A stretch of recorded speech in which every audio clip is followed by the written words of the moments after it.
Hello everybody and welcome to United21 Season 27. We've got an action-packed day of Counter-Strike as per usual, but today we've just got one best of three, but it's an all-important one. It's the lower consolidation final. So that means the loser of this match will go in third place. The winner will go through to the grand final. It's a rematch of Adventurers versus Kono. As you can see here, the veto already on your screens. They played earlier in the upper semis earlier this week.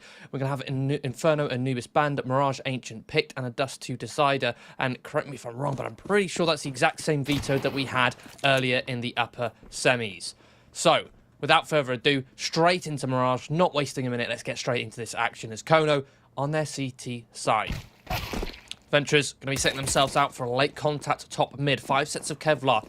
You'll think Soltovsky, but he's just about able to escape. A little bit of a push coming in from Captain Kirker, searching for that information. Question is, where are Adventurers looking to end up? It will be the A side, going for a bit of a split. A late lurk in towards Palace. Zogan, in the meantime, though, has got a safe haven in towards the ramp, where he's already found 2 very quick kills. Being pressured here by Fake Reality. Both players running low on ammo. CJ coming to try and give some support, but it's 2 quick kills in response from Adventurers, and their health dangerously low on these Kono players. Soltovsky tries to come through the vent, but it's not enough, and Wara2k now pivots on towards the site. Leaves just Amster 17 points of health.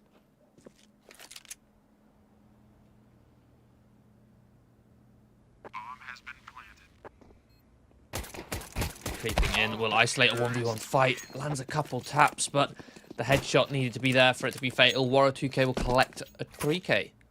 Adventurers get their start on towards the pistol round. Now again, as I mentioned, this was a rematch from the upper bracket semis between Adventurers and Kono. And they played Mirage in the first map. In the first map, it was 9-3 at the half in favour of Kono on their CT side. But as soon as Adventurers swapped onto the CT side, Kono just couldn't really get anything going on their T side.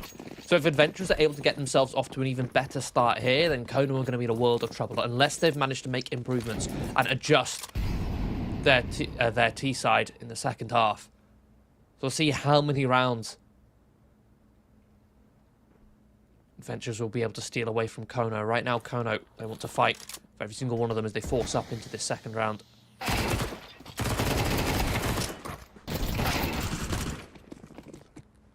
Going to be a flurry of frags. 4 quick kills as they crunch in towards middle. Adventurers, pretty dry walk in towards mid. Confident trying to take those aim fights, but there's a trap laid bare for them.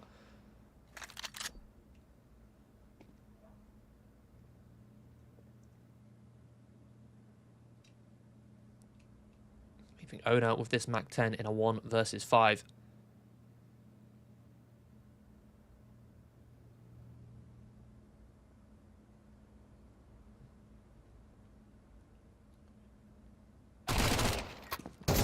Picks up the bomb, even gets a second, but yeah, just too much of a trap laid out for him. 3 more players to deal with. A bit too tall of a task as Kono will find that second round break.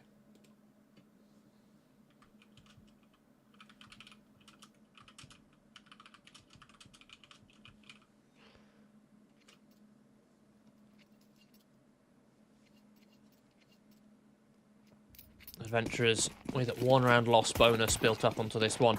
They are going to have to go for a force buy. That double eco territory. Owner with that Mac 10, the couple Mac 10 kills he got in the last round, does mean he can get a Galil out. So a rifle. Not all too shabby.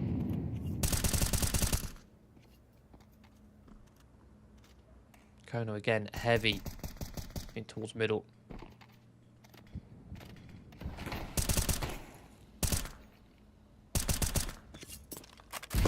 Adventurers take mid control. Kono establishing a bit of a firing squad here towards the extremity. Logan's good for 1, runs out of ammo though, as CJ was busy focused looking towards the A site instead of taking the fight with him. That means the owner's able to line them both up, but that's when Soltovsky strikes, coming in from the unexpected side of the window, giving Kono a man advantage. Amster spotting out Wara2k, he'll finish him off on a lovely off angle. Soltovsky just has to sit and wait for Captain Kirker to come to his aid. Did get a bit scary there. You could see the protocol there from Kono. They're setting a trap in mid between short and connector with your A anchor playing towards stairs so he can watch the A site, but immediately on a dime pivot towards Con. As soon as that pressure came towards Con, CJ was looking with Zogan into connector, ready to take that firing squad. But CJ in that last minute turned around right as the fight came through, leaving Zogan on his lonesome.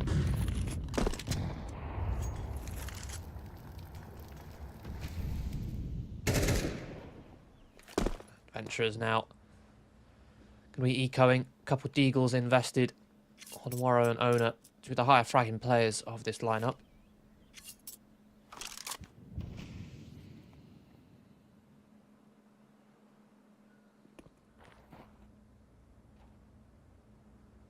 Boosting up here towards the top of mid. Sotowski, beautiful little pre-aim here, looking to pad some stats, farm some cash with this MP9. A $600 cash reward looking nice and tidy in his bank account. 3 kills on the MP9. That's going to be $1,800 extra. You can see his overall cash count, 9,300. If he wanted to, he could throw away this MP9, buy up an AWP straight away. But again, with how powerful the MP9 is, I might just want to keep that.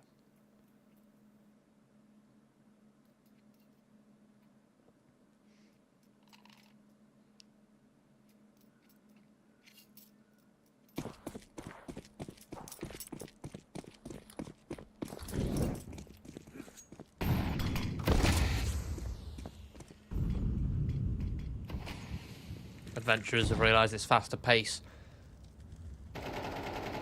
this disrespectful style, the style which Kono are kind of ready for, so they have to match that pace, slow it down. Big flash through the top mid smoke there to get Zogan into the action, but unfortunately can't fall away. Kios gets him through the smoke. In the meantime, Owner has found the time to walk out towards ramp. Again, we've already seen CJ, or their A anchor, loving to play towards stairs quite often for Kono, but this time it answers towards under the balk, so will catch Owner off guard. Adventures did have a 3 versus 3 there, but that solo play has given up that advantage. Warrior 2K works to bring it back. Isolates Captain Kirker into the 2 versus 2. Kios now searching for Amster. Seeing if he can find him. Spotted. Whoa! Okay. What a turnaround from Kios. Backs into the angle. Shadow early spotted. Amster pulls the trigger on his backside. But in doing so, Kios can just pivot on a dime. Land the headshot before Amster finds a killing blow. Sotowski on this flank and a 1 versus 2. At least catch Kios. Does he expect Warrow? No, he anticipates him in towards middle. Warrow's gone for a full reposition here. In towards Palace.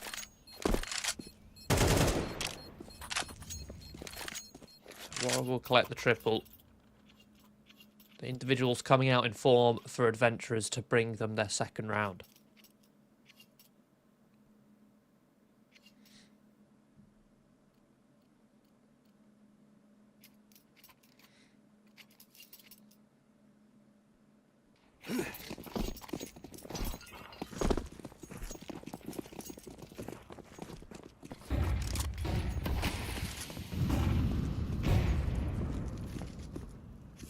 Adventurers now choosing to brawl a little bit heavier in towards mid, a bit more confidently with this one.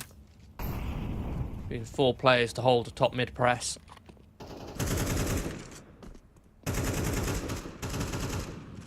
Re-smoke of the window, provide them cover now to scale up towards middle, past the boxes,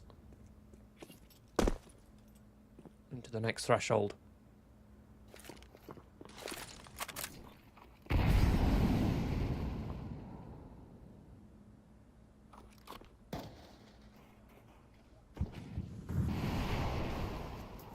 Slowly with utility, they're pushing Kono further and further back.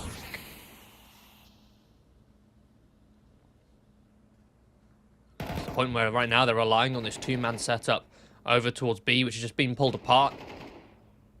Kios completely disrespects the smoke that was towards short, boosted up, and he'll find 2 headshots, and just like that, Kono's setup has been dismantled.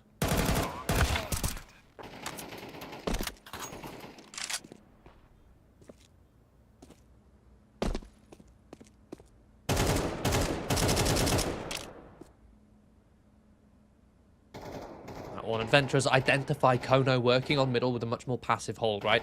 They start off aggressive, they take top mid, they see, okay, there's no resistance from the CTs here. If there's no resistance whatsoever, likely that they're going to be playing towards the extremities.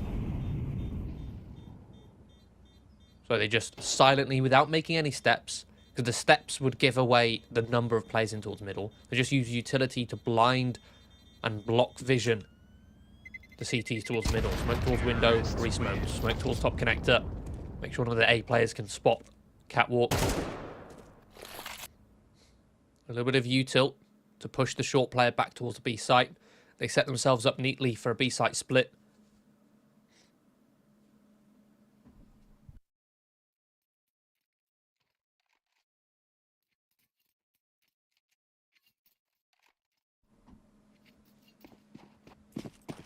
Kono's still able to invest into this one.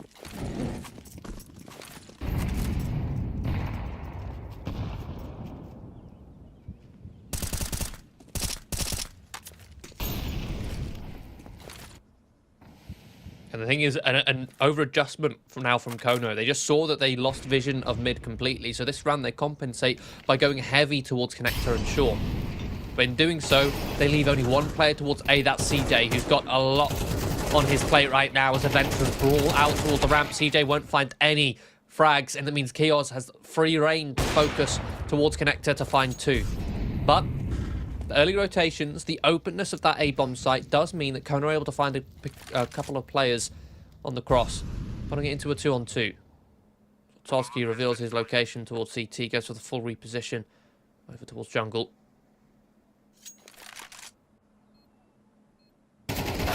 Holding for Haji, but the timing of the peak, so unfortunate. Leaves Amster coming in on the flank. Bomb ticking. Doesn't have a kit on him. I'm not sure if there's one on site. Will try and escape. Owner tries to deny him that save.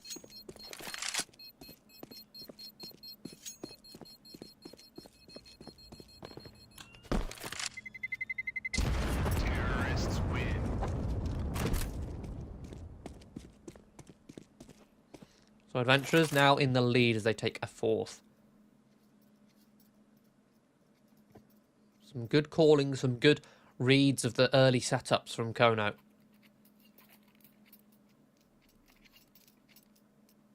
Rather, reads from adventurers, setups of Kono.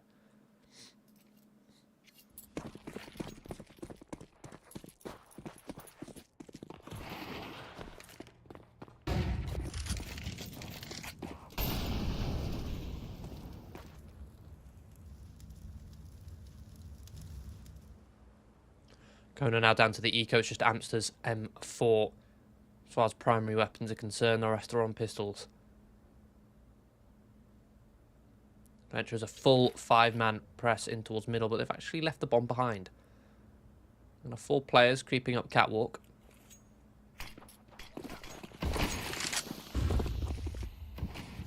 Smoke thrown on towards Cat. It'll give them cover to now accelerate into this B site. Captain Kirk lies in wait towards bench with a deagle. Perfect weapon for this position. As he lands 3 beautiful 1-deags. Crisp, clean headshots. Haji eventually dispatches of him. And we'll lock out the rotations from the site until Amster comes in with the M4. You know, fake reality on 8 points of health. In a 1 versus 3.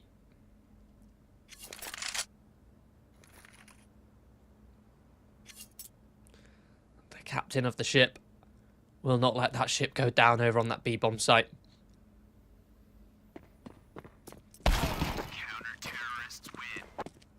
What a round on the Ukrainian IGL. Tucked in towards bench, 4 players sprinting at him from short. But at that range, that's exactly the position you want for the deagle. And the spacing, the pathing from adventurers wasn't quite so solid, relying on their numbers.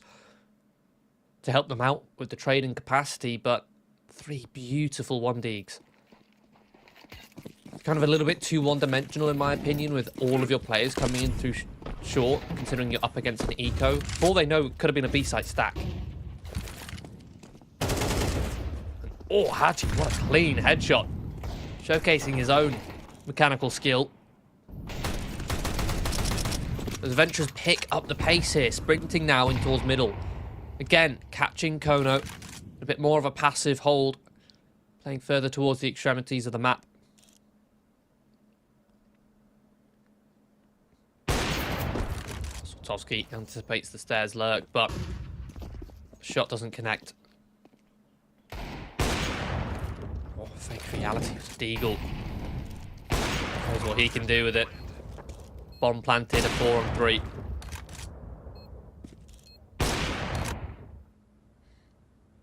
Amster coming in late towards short, but Adventurers have a heavy post plant in mid. They have 3 players in mid to try and defend this bomb.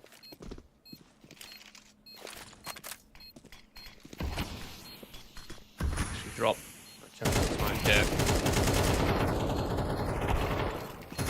Try and stick this bomb to Soltovsky. He's actually done it.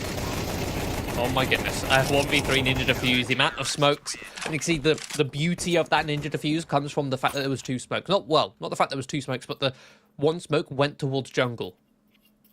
That meant that the players further back had less points of reference to identify where their crosshair was relative to the bomb. When the smoke blocks out all of triple, you don't know if you're shooting left side or right side, or how close to the left side triple you're shooting.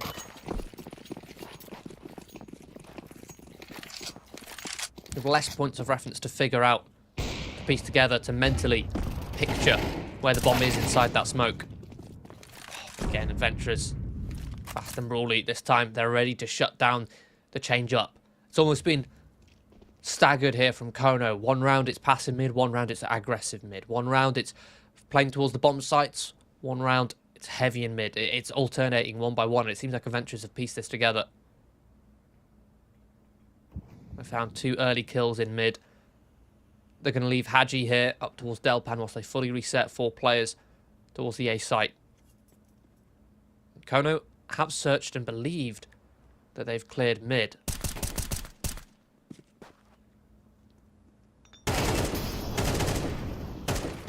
Two players now spotted on the A site. 2 CTs, that is. Haji will activate on this lurk to take down Soltovsky, and he even finishes off the last player, Amster. Even the scoreline, 5-5.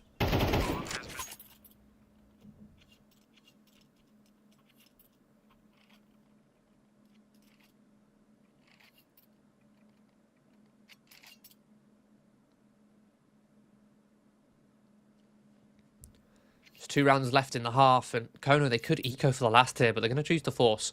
They're going to go for the 3 MP9s, 2 5.7s. Again, they've won a round with a similar buy like this before, but that was off the back of Captain Kirk's incredible triple kill with the Deagle. Now he looks to try and do similar work with the 5.7. Spotted towards underpass, he'll now be mollied out. Flash comes in for him to try and swing with his teammates, but the flash not good enough. Adventurers not blinded whatsoever. Soltovsky will try to answer back with a response, but he won't get away for free. So 2-man advantage, a 4 versus 2. Amster picks up the other M4. CJ and Amster, what I want them to do here is gamble stack. Just both of them sit on one of the bomb sites. If Adventurers come your way, you have 100% of what you've got left to try and defend it. If not, you save. You keep those M4s for the next round. Looks like they are going to be gamble stacking the B bomb site. And as Fake Reality has made his way out towards A, Adventurers decide to split this side of the map. It should be that save for Kono.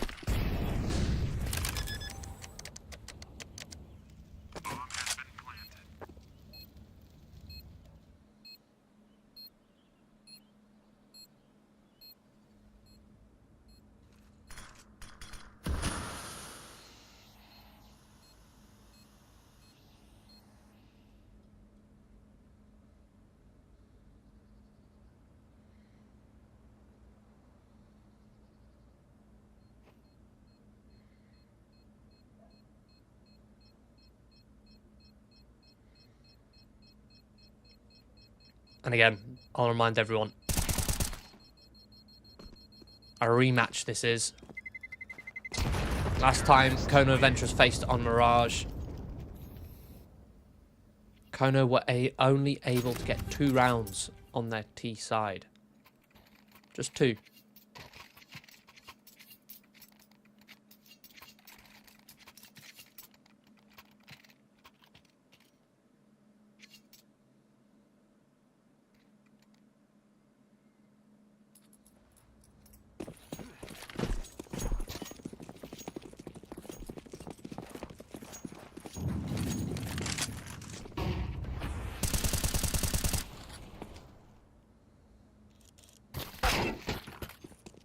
Oh, CJ.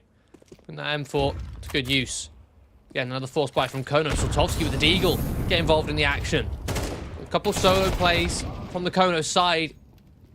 Gives them a fair few kills here. Now they're the ones with a 4v2 advantage. Even able to upgrade, picking up an AK on Soltovsky. Keels is lurk caught. It's just Owner now left in a 1 versus 4. Likely going to be looking at a tied scoreline unless these Kono players give themselves up. Not going to be the case. A quick trade from Amster. So 6-6. A marked improvement on Adventurers' T side themselves. But again, can Kono adapt on their T side? That's really the big question I have for this map at least.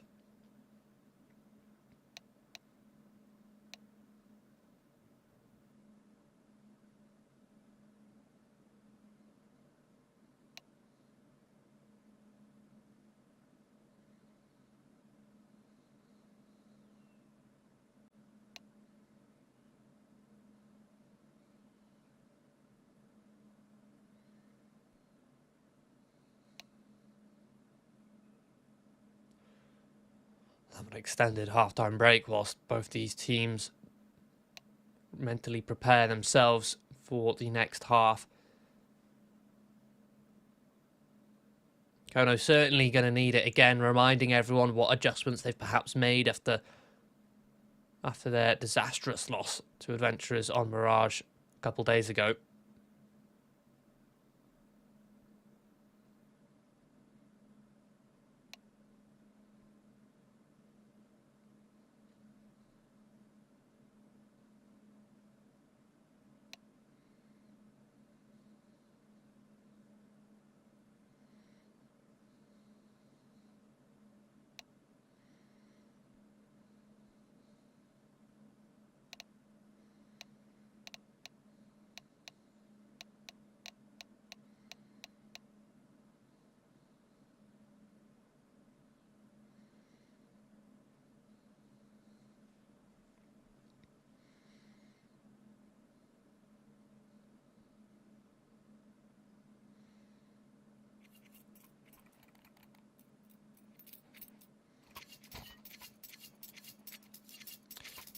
The other thing to mention is obviously there's a slightly different roster for Adventure as well. They did have Svedja Head instead of Haji.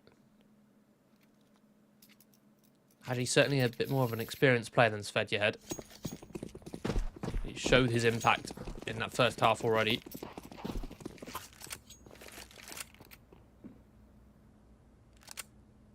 Kono currently split in a 1-3-1.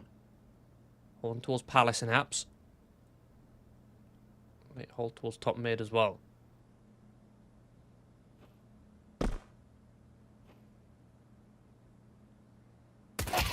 Swing comes out towards top mid. Waro 2K in towards the Palace, trying to isolate some of these fights, but tagged down to half HP. Ready for this lurk towards underpass as well. Amster will now have him pinned. The owner comes in for support, peeking in on that left-hand side. Unexpected, and that's when Waro 2K comes in through the chaos to capitalize and even gets out of there alive.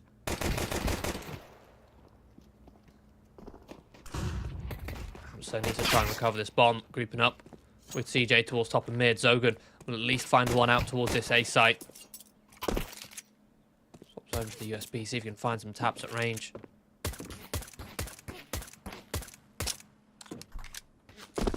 Health quite low on some of these Adventurers players. But Kono needs to start landing some fatal shots soon. because otherwise they're not going to have enough time to recover this bomb and then plant it. Especially now CJ left in a 1 versus 4.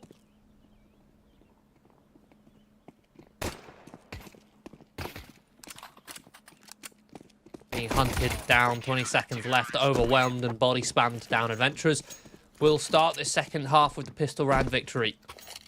Therefore, control of the economy, especially considering Kono unable to get a bomb plant.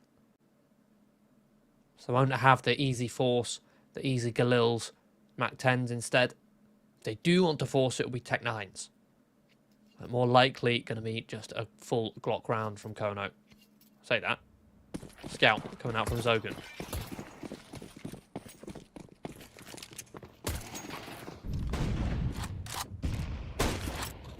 No, whew, lovely shot. Straight onto the head. 402k. Opening pick already. Weapon not in a retrievable position though. And Hadji will make sure that nobody can retrieve that. Fake reality pushed up deep in towards the apps here. He's just going to have a field day with this MP9. Mows down 3, eventually runs low on ammo. So Zogan will, again, find a second kill. At this point, information now all in the hands of Adventurers. They'll circle in. Zoltowski will try the MP9 at range. Kios, realising now down to 50 points of health. All he has to do is stay alive and the round is theirs. Adventurers have Kono completely boxed in. Now, that does mean they're offering 3 separate 1 versus 1s, but they can put themselves in decent angles to guarantee at least the first kill. This angle here towards Owner, less likely to be checked. There you go, it's a free kill. And Zoltowski does not have the health to trade. Owner could have started shooting losses mid-air there and probably still finished off Zoltowski.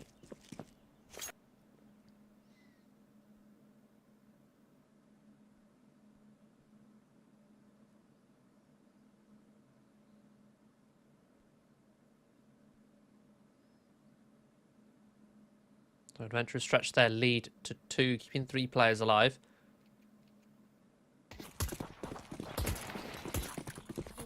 We now see what Kono has prepared for us on the T side. We've got a window smoke, top mid smoke. 3 players can be sent towards apps. Captain Kirk solo towards the top of mid.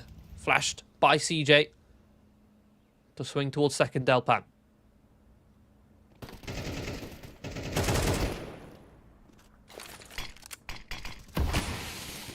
Drop his own smoke to try and preserve his life. HG sent towards top of mid would actually finish him off here. Ooh. Not even lower to 10 points of health, but in the meantime, he's brought such attention. You can see the setup for Adventurers, 2 con, 2 short, 1 window. Not a single player looking towards either of the sites as 4 Kono players come flooding out towards the B-bomb site.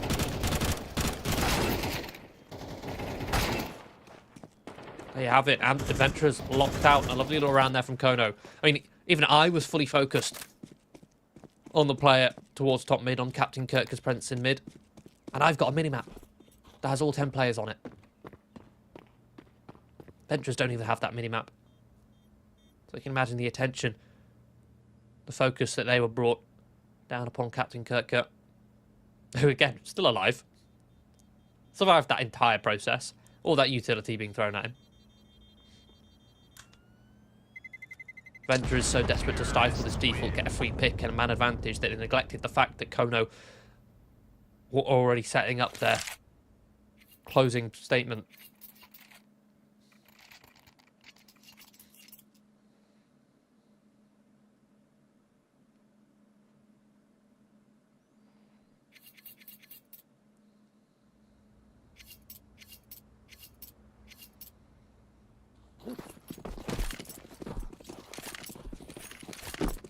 Adventurers forcing up here, just enough fire to scrape together 2 M4s, Famous.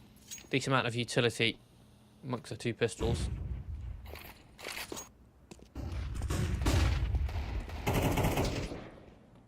Kono will be bursting towards mid. So a slightly delayed wait for their top mid smoke.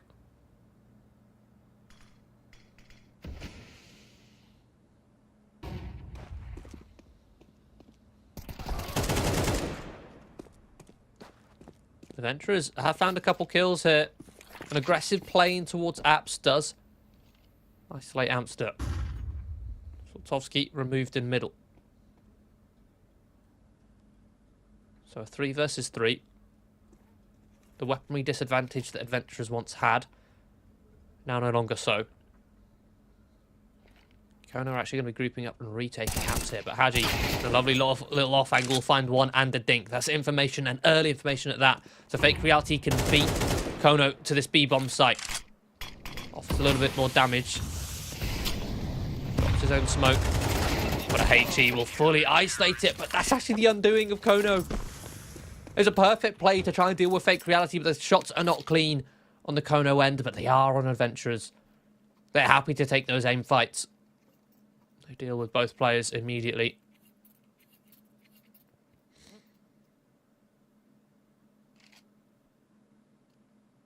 So Adventurers stave off Wreck and Ruin for their funds.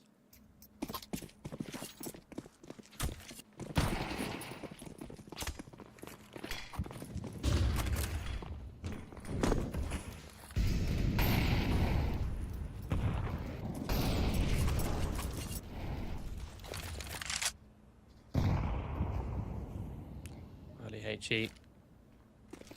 Adventurers to stifle Captain Kirk as default. CJ swings out to take first contact. Good for one before being traded. Captain Kirk uses that as an opportunity to strike from the top of mid, but doesn't expect Waro2K to have been sat in that smoke the entire time. So 3 versus 3. But again, Adventurers so focused on middle, they forget about the extremities. They forget about the B-bomb site.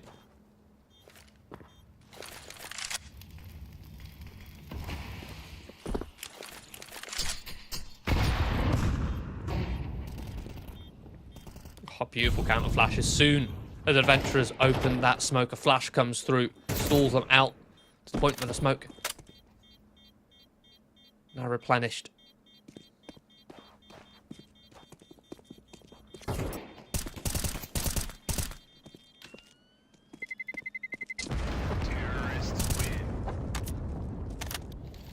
Adventurers will look to save, but Amster stops Haji from having that third rifle.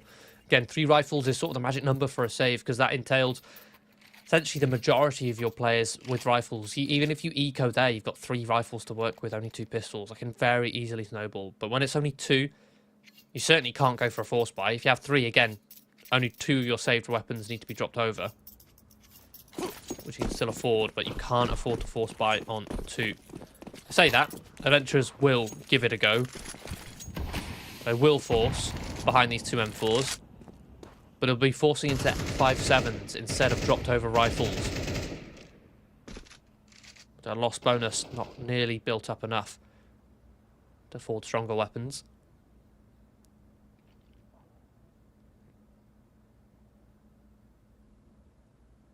Already you can see the adaptation of Kono's game plan here on their T side. Really has been just a distraction in towards middle for the early game, to then focus towards the extremities, pop silently, mostly on towards that B-bomb site. Now Kono go for a bit more of a solid mid default. And they've read it well, because now Adventurers have made the change. They've realised that the focus for Kono was towards the extremities, so they are playing towards the extremities. They're playing 3 towards A, 2 towards B, in an attempt to punish, and they have found an early player in towards connector. Crossfire is established, but Kono are patiently taking these fights, creeping up connector, fighting towards A, fighting towards short. They've given themselves a man advantage. They've disengaged, 25 seconds left. They're going to sprint up towards short, where Haji looks to hide behind this pillar. It's a really strong spot for if they do come up short, but he's been hard cleared by Soltovsky. But his position in and of itself has brought space for Waro2K to come in and find another frag. Oh, but Owner's Lurk dealt with. Waro forced to try and take the fights on his terms, but won't be the case. 9-9, Kono tied up. Not only that, they've broken the bank for Adventurers.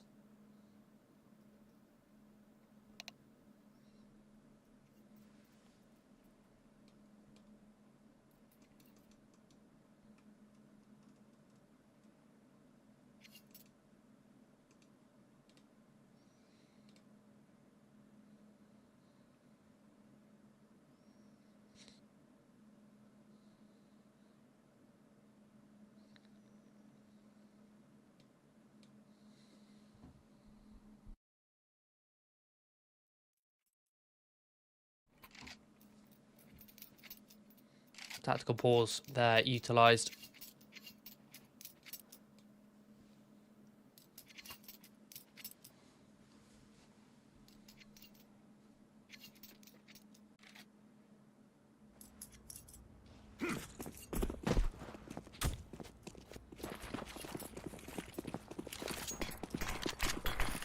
Again, we see Waro2k backing himself with the hero M4. Baited in with this setup, and we'll actually find 2 kills off the back of it. Swaps over to the USB to see if he can do more damage, but that's all. 3 versus 2. Fake Reality, Haji reveal themselves. Fake Reality with the USP can't really find much.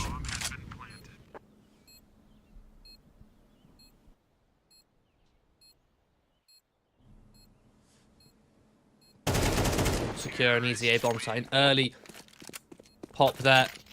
And it's one of the criticisms that I honestly do have of adventurers, more so of Waro2k, is in those situations where the team is on an eco, he often buys a little bit too much, backing himself with the hero weapon.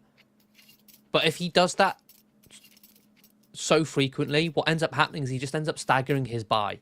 It means that on the gun rounds, his teammates have guns, he has a compromise. So he's always hampering himself on the gun rounds where it really counts, just so he can have some sort of X-Factor play when they're eco'd. This round it's not quite so egregious. He still saves enough to still be able to afford an M4, but he's sacrificing all the utility. Utility which adventurers honestly need to try and stifle Kono, to block them, to prevent them from just walking out into, well, a lot of these bomb sites.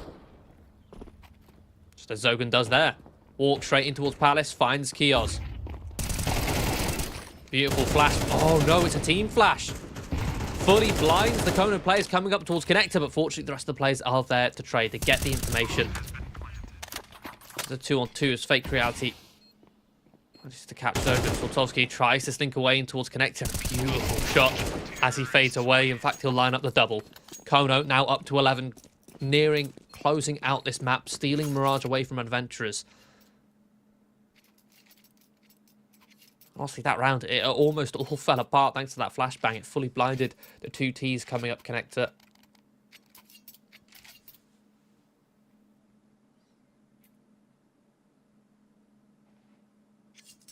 Landing a little bit too low, rather landing above Connector.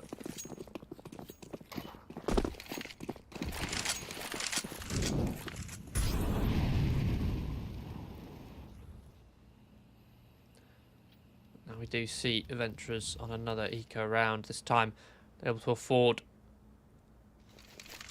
some Kevlar, some Deagles. See what they can find. See if they can replicate the miracle round Captain Kirkcut mustered up in the first half.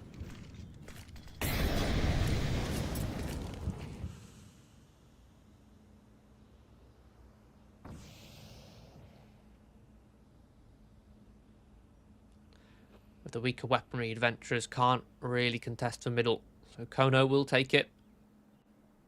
They'll do more than that. They'll take Connector as well. Primed for an A split here on an A site, which currently only has 1 defender.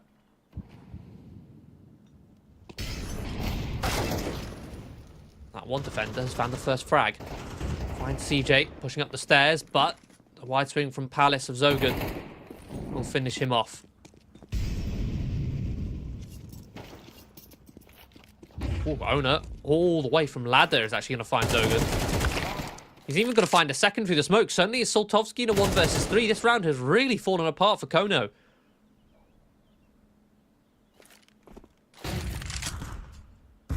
Fully blinded. HE to try and soften up Haji. Owner's made his way out towards the stairs. Soltovsky, he spotted the leg or the shoulder as he pushed through. Will commit to this plant, knowing the last 2 players in towards CT. Concerned about the possibility of the player rotating towards jungle. Spots the shadow of Haji. Now into the 1 versus 1, but low on bullets. Low on health as Waro2k removes it all. Adventurers stay afloat. They get a 10th off the back of some miracle deagle shots. Kios with the first, but Owner 2 from short, and I believe one of them was through a smoke as well.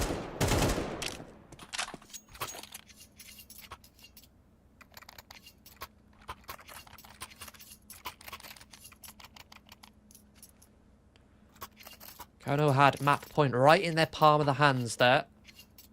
And Adventurers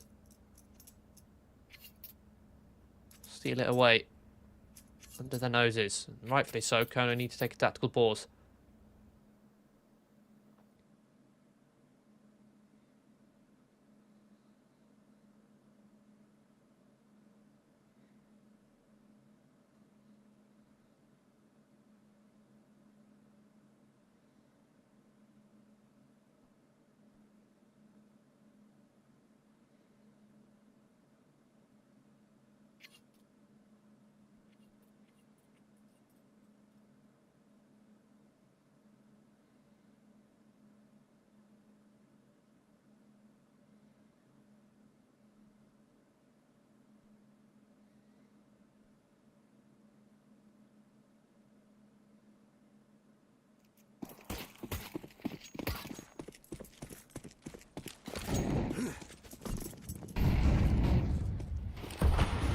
And 22 will ensue. Again, 102K still missing the sniper rifle, still having to wield an AK.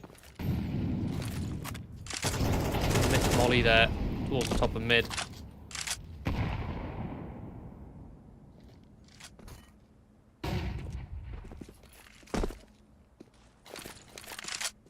Flash to allow CJ to peek. Up towards catwalks from the window. Captain Kirker creeps up under the cover. Will isolate a fight on towards Haji. A beautiful pre-aim. Give him the headshot. Give Kono the man advantage. Now set themselves up for this ace split, but a missed. Ticket booth Molly. And owner in towards connector. Isolating those two players. Perfect positioning to pick them off one by one. Still concerned about Soltovsky in middle though. Rightly so, owner will collect a triple. Looking for a bit more, but Kios will deal with the rest over on the A site.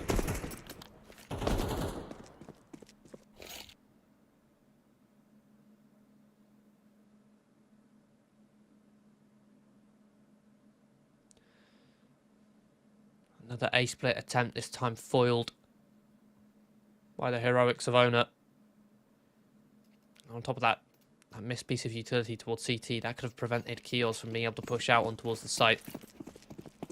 Now Kono are going to be ecoing here.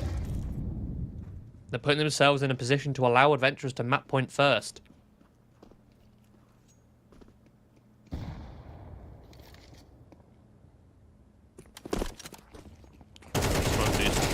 Trying to draw that crosshair out. Good trade on towards Ono, who's isolated on his own in towards middle. Waro finally with the AWP in his hands, but it's hardly warmed up with the sniper on this map.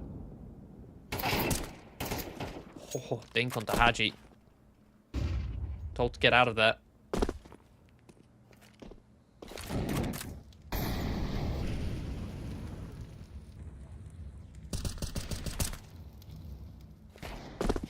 Boost to try and isolate 1v1 to try and give Adventurers an advantage back. We're going to disengage. Fall back towards the B-bomb site. Kono. Themselves all fall out of mid. Shifting over towards A. So they leave CJ in towards ladder. In a position to lurk to cut off rotations. You can watch both connector and jungle. All from ladder room.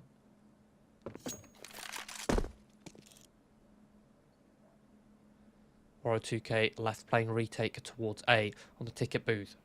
And as I mentioned, been very quiet with the sniper. Hasn't had the opportunity to use it throughout most of the half. Spots the shoulder of Soltovsky. Will finish off that kill with ease. But in the meantime, the rest of Kono have crept out of ramp and are going to plant relatively open for connector. Amster needs to get himself in a strong post plant. He's got the AK, he's got the rifle, which would have been their ace in the hole, their opportunity, but that's now dropped to the floor. Say that. Zogan's picked up one of his own. He's found fake reality. 2K in a very good position here over the top of Ticket to prevent the spam of the bomb. Therefore, they'll be able to pick off the two Kono players before they can get in position to deny the fuse. Adventurers now on 12. Again, I'll remind everyone.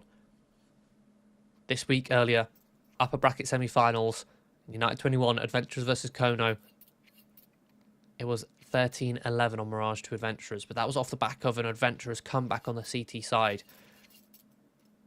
The difference here, you can tell Kono, they've gone away, they've worked on their T side, they've adjusted, they've realised where they went wrong, they've realised how Adventurers played their CT side, come up with some counters. Issue is, they neglected the first half. They neglected their own CT side.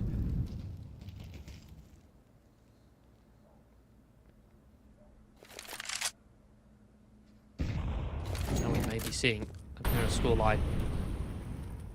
Unless Kono can bring us to OT. Not going to be easy. 2 players already falling. Kono already at a man disadvantage.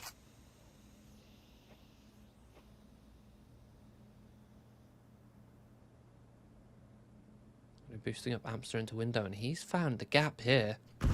This is a very big gap, and he's found the timing too. Haji just looked towards jungle just to make sure this isn't a possibility. And the player's moved in towards CT.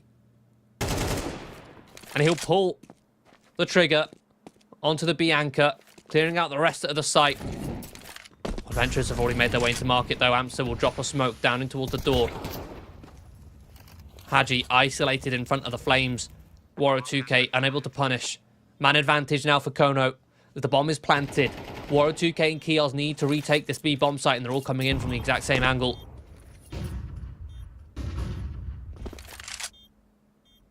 Flash is coming through. Kios, the player to push through the market first, but isolated. Waro 2K can't trade, not with the AWP. Well, 1 versus 3. 10 seconds to get on this bomb. Have to make a Hail Mary here, but too much to ask of him. We will be going to overtime. A 12-12 scoreline here.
Overtime, 16k.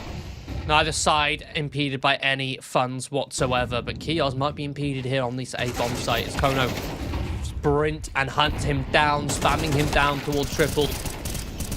CT blow open this connector smoke. It does allow them to find one back in response, but look at this utility come storming in. The health on these Adventurers players is borderline non-existent.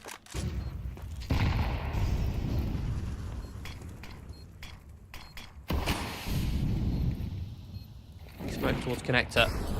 Adventurers will take a post plant towards jungle. Sultovsky will find fake reality, and Haji and Waro 2K looking to save. Again, this is a real pet peeve of mine. You're in overtime, it's 16k. You can buy every round no matter what. There's literally no point in saving. They forfeited this round for nothing. They gained nothing.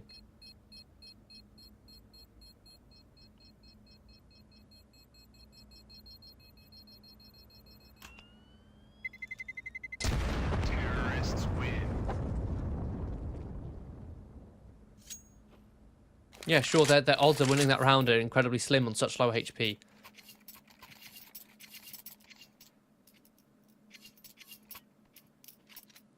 But again, they don't gain anything by saving. They don't lose anything by giving it a go. I don't know why they've gone for a save there.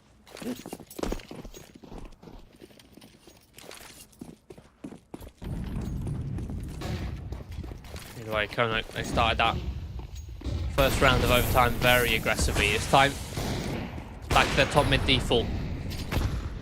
Venturers trying to contest.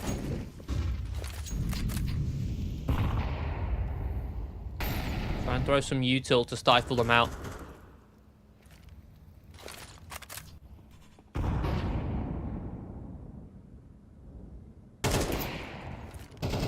Back this util, they're going to creep in toward the middle.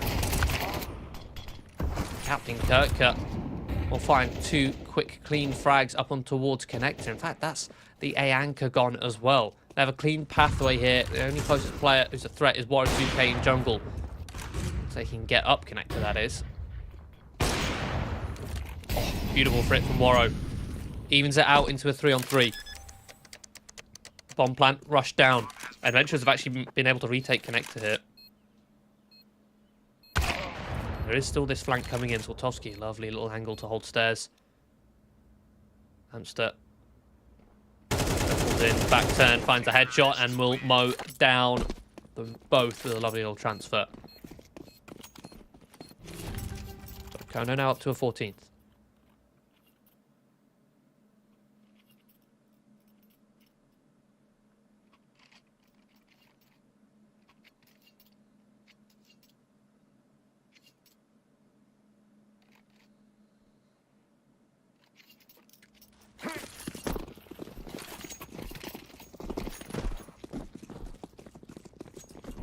Window, top mid.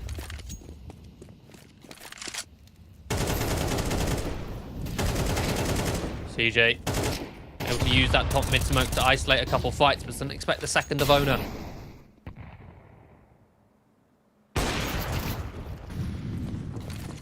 Wide swing on towards apps. Kono again, they're looking to face towards the extremities here, focusing towards the bomb site itself.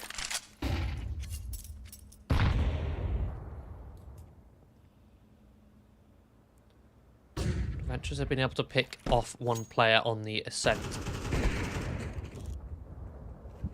Kono still working back in towards middle. Captain Kirka always a present threat. And Zoltowski ready for that swing from Owner, even with the smoke in towards window being thrown. And, oh, Haji caught asleep at the wheel. Seems Zogan just walked straight out, headshots him.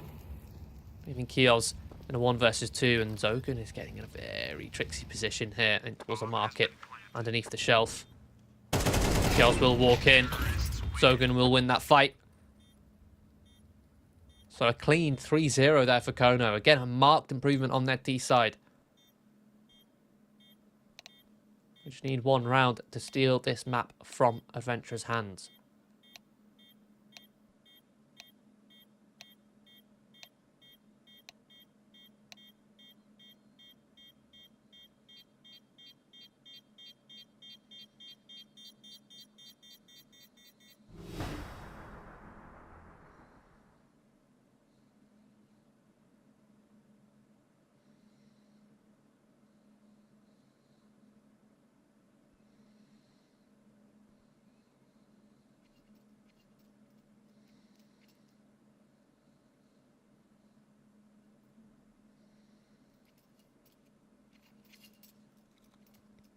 Kono now back on the CT. When in theory should be a bit stronger. But again, they only need 1.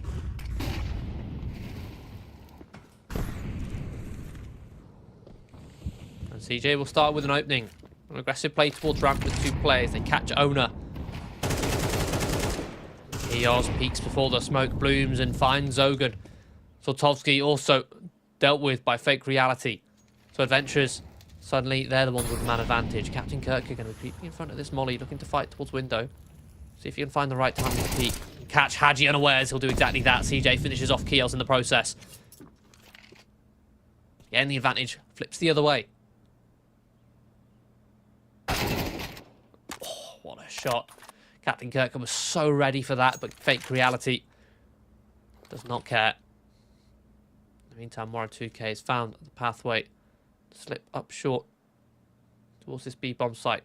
Hamster holds with a secondary AWP. Concerned about the possibility of a window flank. He's actually going to peek out and try and clear this site. And oh my goodness, anticipates BO2K. Hard clears E-Box, knowing that it's a threat. Will drop a smoke on site to cause some chaos for Fake Reality. Buy some time for this rotation to come in so they can take a 2 versus 1 fight. Fake Reality does snuff out Amster. Should expect this rotation coming in towards the market of CJ. But no. Angle held. Not anticipated. The steps heard. 16 to 12. Kono will take Mirage.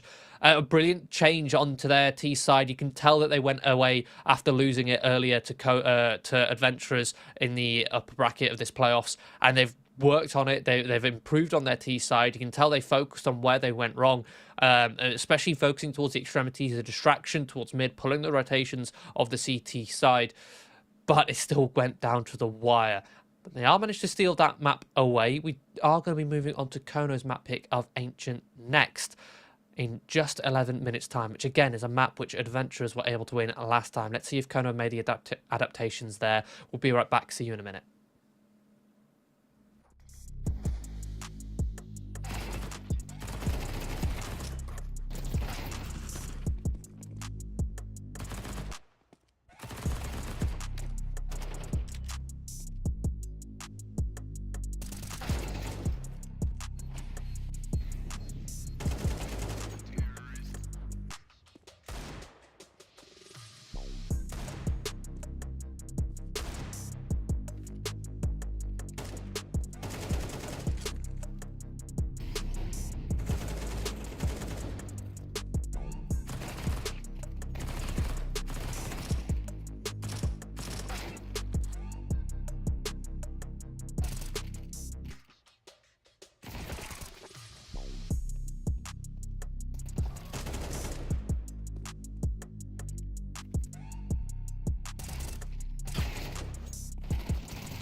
And we are back now here with Ancient in United 21 Season 27 in this matchup between Adventurers and Kono in the lower consolidation final. Kono just about managed to steal away Mirage in overtime after making some nice adaptations compared to the last time they played on Mirage against Adventurers, putting a much more fierce T side to play. But let's see if they can make the changes here on Ancient. Last time these two teams faced, again, this is a rematch for those who aren't aware, Mirage and Ancient. Last time we played on Ancient, it was the CT side economy for both teams that led to a close 13-10 scoreline in Adventurers' favour. Let's see if the economy plays just as heavy a factor in this one, or if the teams can start to take a little bit more control of their own destinies here. Kono set themselves up for a bit of an A-site execution. Kios hiding behind the back box here. Wide pathway doesn't go cleared. Only good for one. A quick trade from Captain Kirker, but it sets up, buys enough time and space for the rest of the players to just flood in towards the site. Leaving Zogan on the lurk, coming in through middle.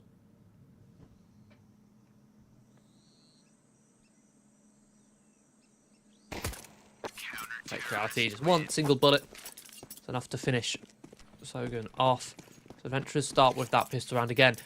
The beauty of that setup isn't the fact that Kios goes unchecked, but it's the fact that he causes such a big distraction that, well, yes, initially everyone's back turned is to Kios. He fires one bullet, and suddenly they all turn around. And now they're all back turned to the other four players. Rotating in from Donut and CT. So Adventurers 1-0 up. They also denied the bomb plant. Kono going to be on blocks and a single flashbang on CJ. And they're setting up outside the B doors, ready to play retake here, I guess. Should Adventurers push down all the way to the bottom of the doors, a flashbang can come through. In fact, they flashbang down early, but it's not enough to blind Haji. He gains full vision. He'll mow down two before being finished off, but the rest of the players for Adventurers will start what he finished and clean up the rest.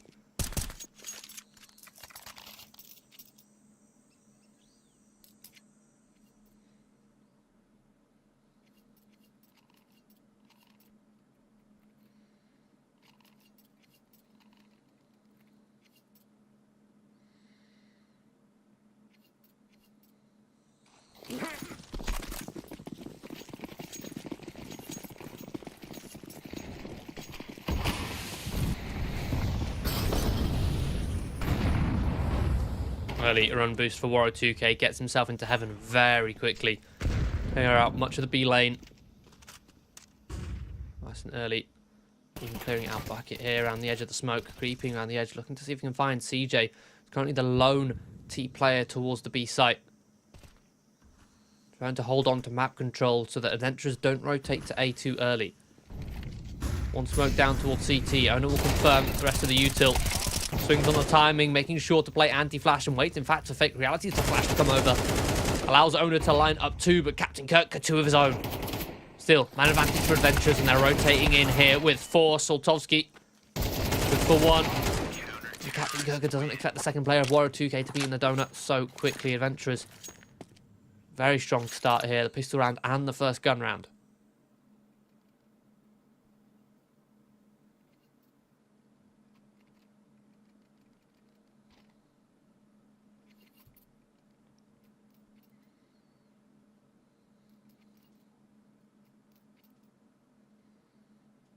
Full round loss bonus for Kono.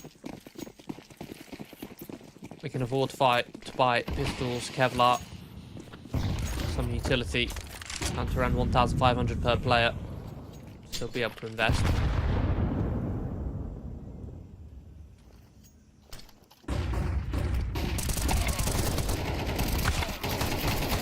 First in towards middle for Kono. Adventurers defending mid. With stalwart defense up close in front of that smoke, unfazed by those flashes. Fake reality will find a kill. Haji and Waro2k joining up as well. Soltovsky and Zogan left in now a 2 versus 3 after Soltovsky finds a 1D on Kios.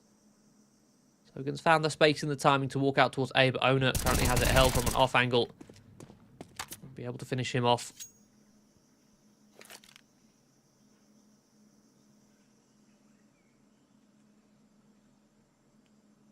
Just Soltovsky.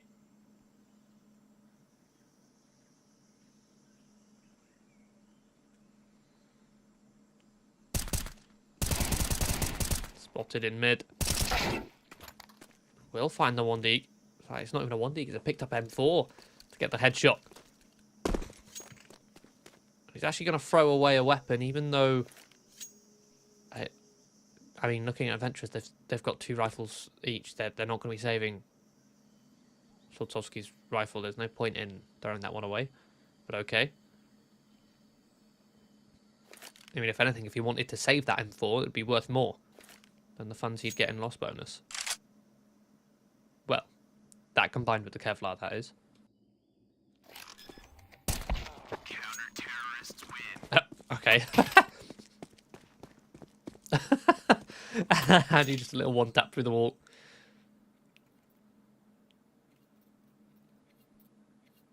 Finish him off.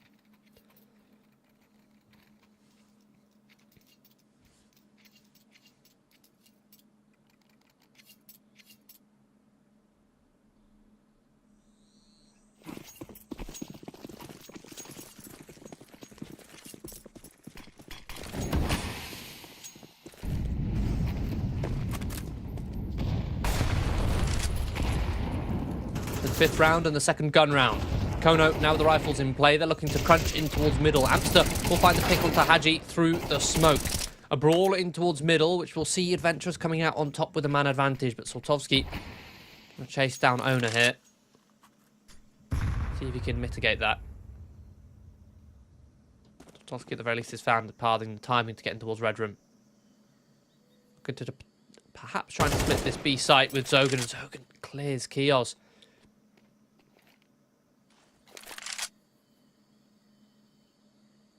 Kiel's now waiting. Doesn't want to give Waro 2K this 1v1 on Waro's terms. So he's going to sit and wait for Waro to push him. Obviously comes in to clear the flank, but he doesn't expect Waro to push on such a timing. Expected it earlier rather than later. That means that Waro has been able to find the bomb. Slotowski has to pick this one up and walk through a smoke in order to find it, and he's actually managed to reach through and pick it up, but they turn back around towards the B-bomb site. Owner is already there, lying in wait to collect his triple kill. So this is kind of clean from Adventurers so far.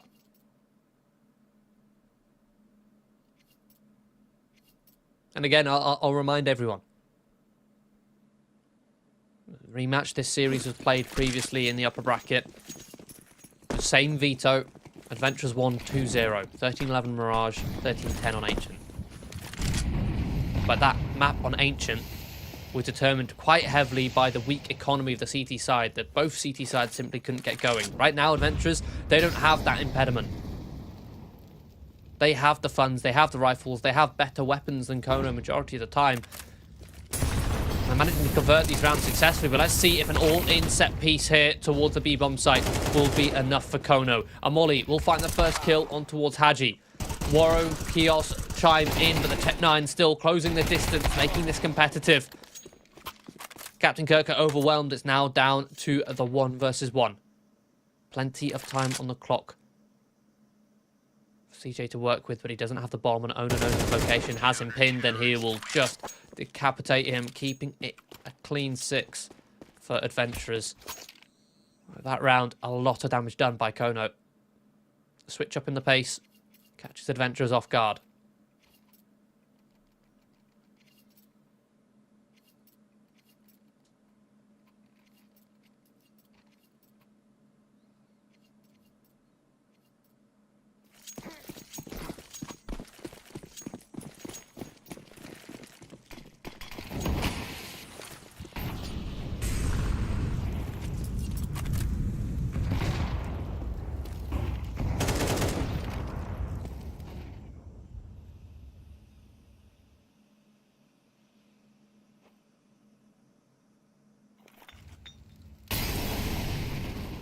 Bit of a missed molly there.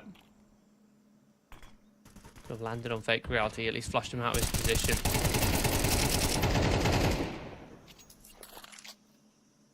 A lot of damage traded, but Haji is the one to find CJ on that B lurk. Actually having pushed very deep. Almost in T-spawn at this point. On a beautiful flash. Sets up Owner to be disruptive. Kono sitting back so passively, but Adventurers have all the freedom and time in the world to orchestrate how they want to take these fights. And they've just dismantled Kono. It was a full buy from Kono. A full investment. They had the rifles. We do have a technical pause here, so perhaps one of their players had DC'd or disconnected. That was what caused all the issues. Or had some sort of issue preventing them from focusing on the round at hand.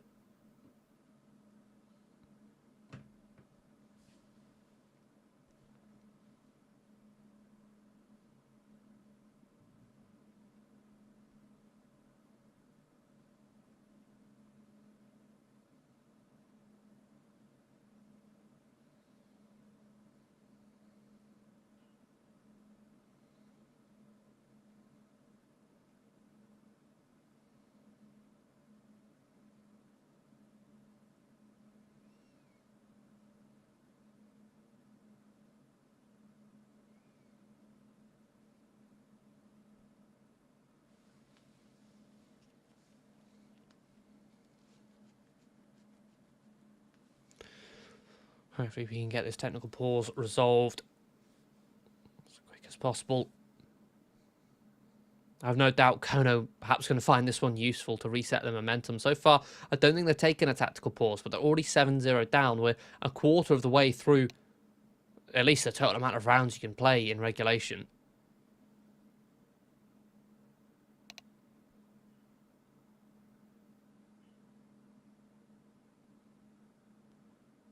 Very least could have done with attack to stifle the momentum of Adventurers. Because Adventurers are a team who don't have a coach, whereas Kono do. Meaning those tactical pauses are a massive advantage that they can leverage against Adventurers.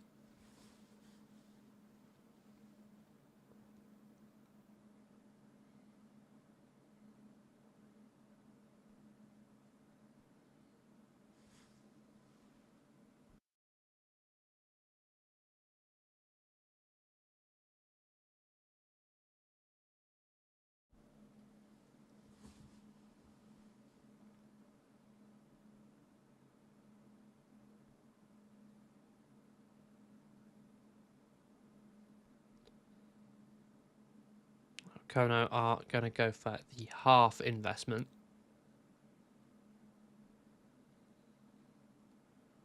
Pistol armor buy.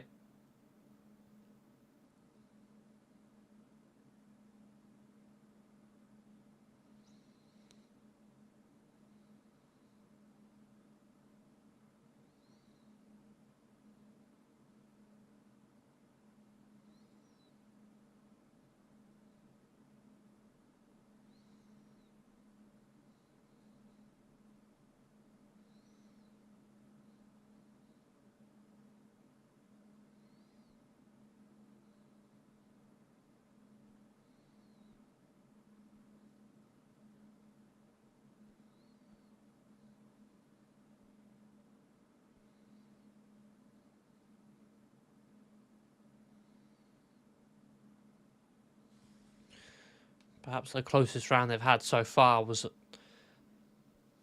their last pistol armor buy, where they went for that all-in B rush. Went down to the 1 versus 1.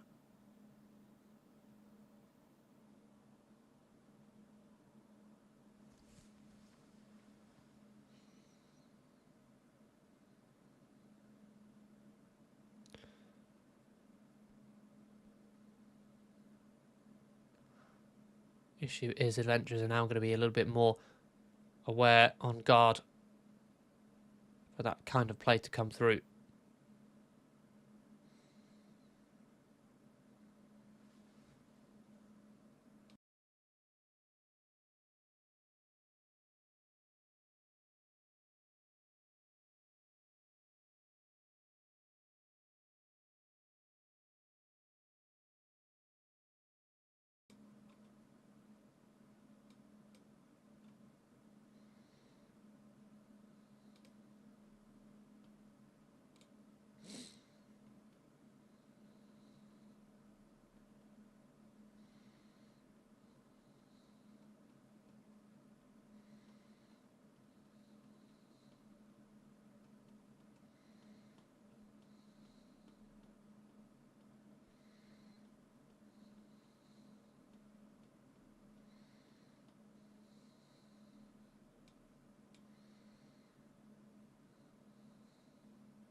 And we are back. We are live again. Round number 8. Adventurers, full investment, 7-0 up. Kono going to be going for that Tech 9, that pistol armor buy.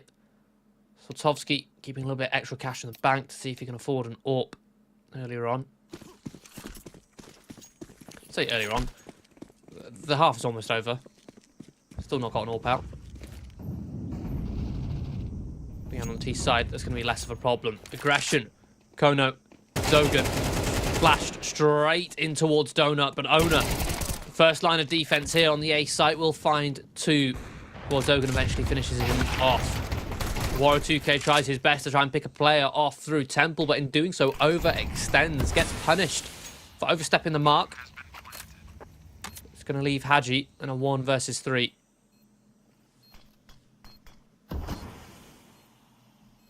So the incredibly long, extended technical pause causes adventurers to sit in a lull, and immediately after that long technical pause, Kono hit them with a very fast-paced play, Mach 10 push in towards middle and towards Donut.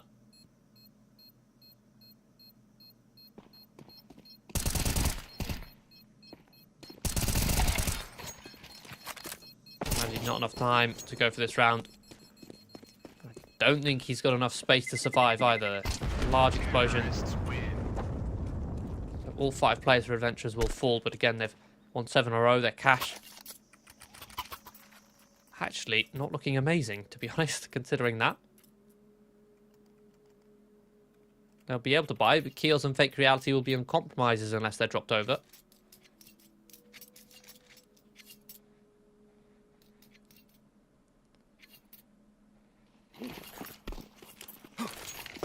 There we go.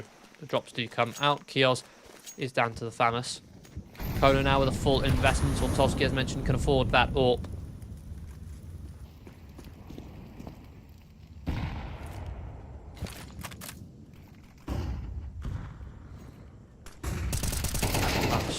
In towards mid. Captain Kirk dodges it beautifully. Good for 1. Is traded, but CJ ready for a trade in response. So man advantage now for Kono. Momentum in their hands.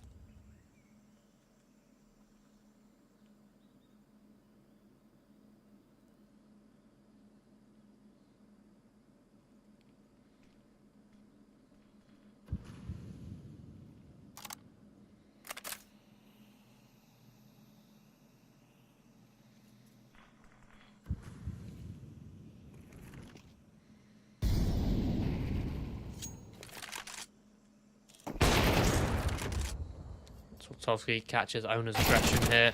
Amster back turn when Kios pushes down the ramp. He's looking for a second. Can't finish him off, but he anticipates Zogan. No, he does not. Zogan will accelerate on. Oh, no, that's the bomb. Zogan has just delivered the bomb. Neatly wrapped. Over towards the B site. Towards Waro2k. Soltovsky and CJ making plenty of noise here, trying to group up. In doing so, they're going to give all that information across to Waro. He's going to sit in a lovely angle. He'll be able to pick off 1 and then fall back to the next. But Soltovsky walks in, perfect pre-aim, anticipates the position. So Kono will collect 2, but most importantly, they've broken the bank for Adventurers. I mentioned how the economy was a trouble for Adventurers in the last engine game.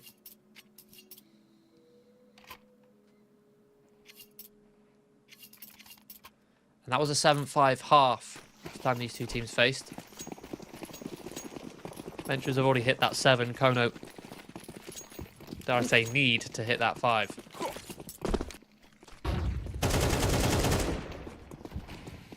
It's going to be another B rush this time. Up against Nico. Will only be 1 player to defend. Haji already falling. Adventurers 4. Coming in towards T-spawn here. Might be able to hunt down Soltovsky, but Soltovsky prepared for this push.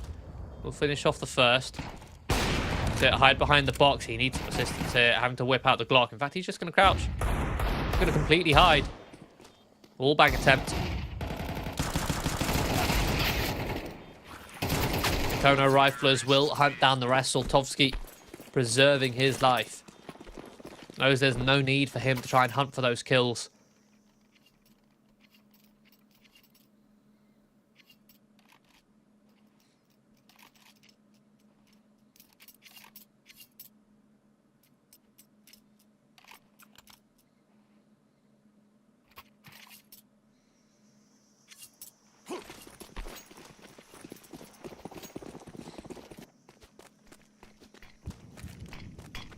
Round 11, Ventures will buy up, but look, I mean, they've got next to no utility, yet they still had players buying 5.7s and Deagles last round. I think mismanagement of the economy, in my opinion. Now they have no utility to fight lane. There's no mollies here to actually put Kono off.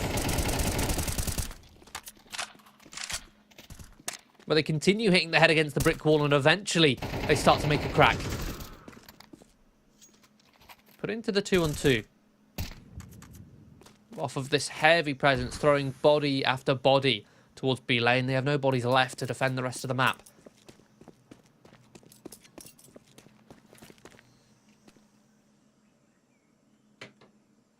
And so Kono will have an empty A bomb site.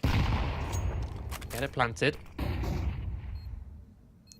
No blocking util other than this molly on Zogan. They're going to search towards Donut. Warren2k has already crossed towards the right-hand side. Captain Kirka will isolate that fight. Leaving Kios on the flank. Captain Kirka, lovely presence of mind to find the triple kill there. But again, just think, Adventurers, if you didn't buy a Deagle, a 5.7 on that last round, you would have had an extra grenade or two. And if you had an extra grenade or two, that would have made that fight onto towards the B lane that little bit easier. Maybe you would have come out with a man advantage instead of a 2 versus 2. See, small decisions when it comes to economy management, which really make the difference. They add up. And again, I said it before, I'll say it again. It was their economy which let them down last time, Adventurers, on their CT side. When they had a 7-5 half, it could have very easily been 8-4, 9-3 if they didn't mess their economy up. And this game here already, 7-0 up. They lose a couple rounds. They're then on an eco, are still buying upgraded pistols when they can't afford them.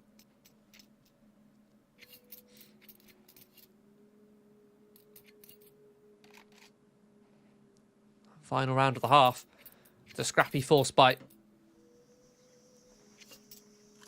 Couple MP9s, 2 rifles and an auto shotgun on Haji.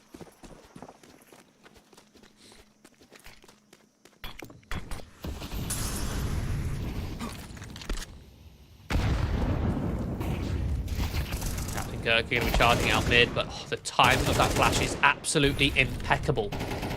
But still traded out by Amster in towards heaven. Haji fires away that auto shotgun, firing off some warning signs. Woltowski will pin down this push, and it leaves just Haji in towards the cave.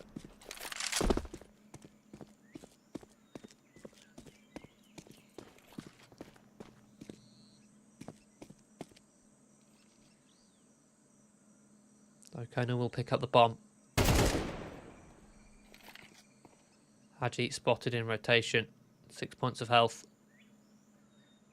And, ooh, this is risky. The bomb is making its way towards B, but fortunately Zogan will dispatch of Haji before he gets towards the site.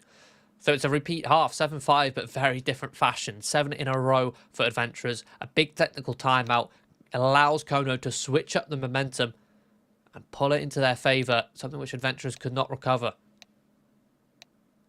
Hampered again by their own economy management.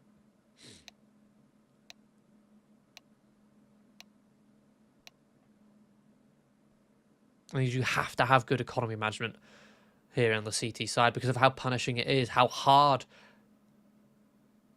on the CTs the economy is. You make any mistakes, they'll cost you.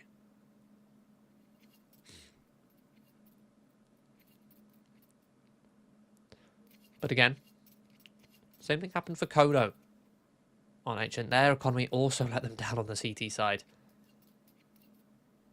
Whereas Soltovsky pulling up a star performance on the CT side. Let's see if he can reproduce that.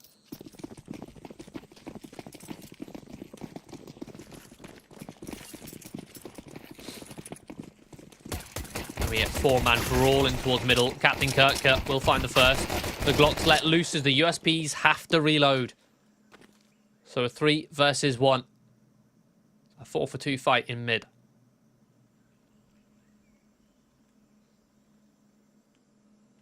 Amsterdam will pick up the smoking kit. Here the steps of adventurers towards A as he hears them reposition. He'll link in towards Donut. Hadji has the responsibility of watching Amsterdam, goes for the pre-aim on the bomb planter. Allows Hadji to land an easy dink. Will eventually finish him off.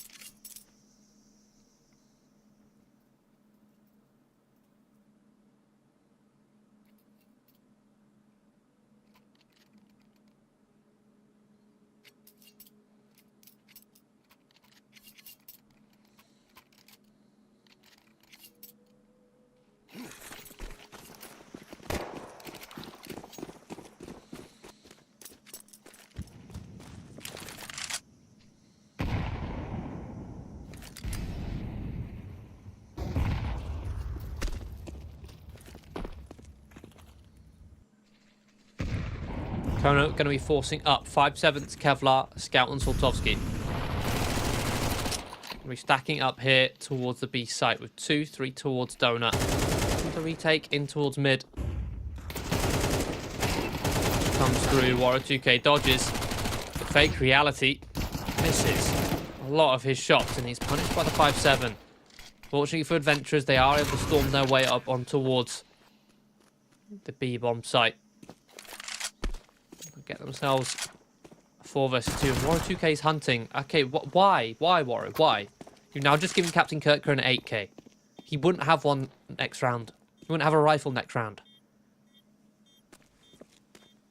On such low HP as well, that again, the level of discipline with the adventurer's side.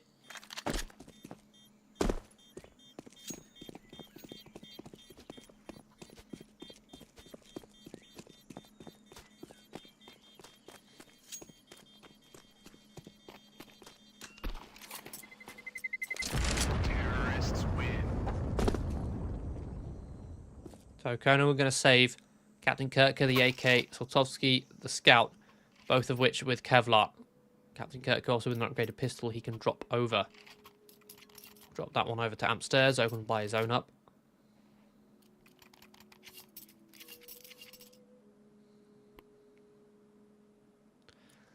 Let's see if Captain Kirker can use this AK to punish Waro2k for the mistake. Letting him have this one.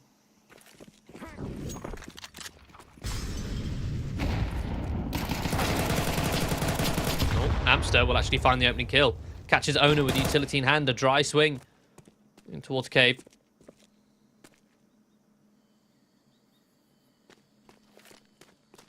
And Hadji, flustered, down to 60 points of health, disengages.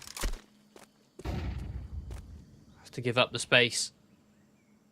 A little bit of util thrown from him is enough to keep Kono entertained here. Keeps the mid players as well somewhat searching. Togan's actually been gifted a Mac 10 here off of Owner. Will be an A site hit for adventurers. Only 3 players to defend. Hadji's lurk does catch Shogun. Soltovsky, the Scout. Straight onto Kios.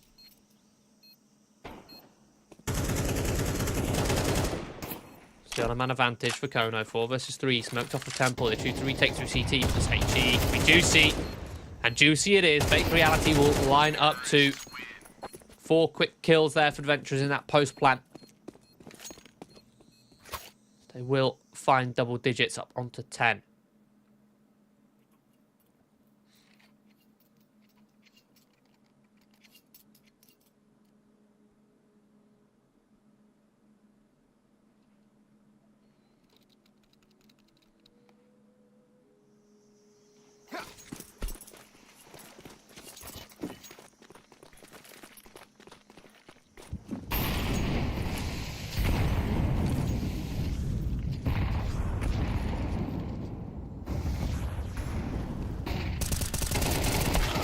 Perfect flash from Owner, fully blind CJ. Captain Kirker catches fake reality switching towards the gun, whereas Waro2k just sits here towards the Xbox. No intention to try and trade there.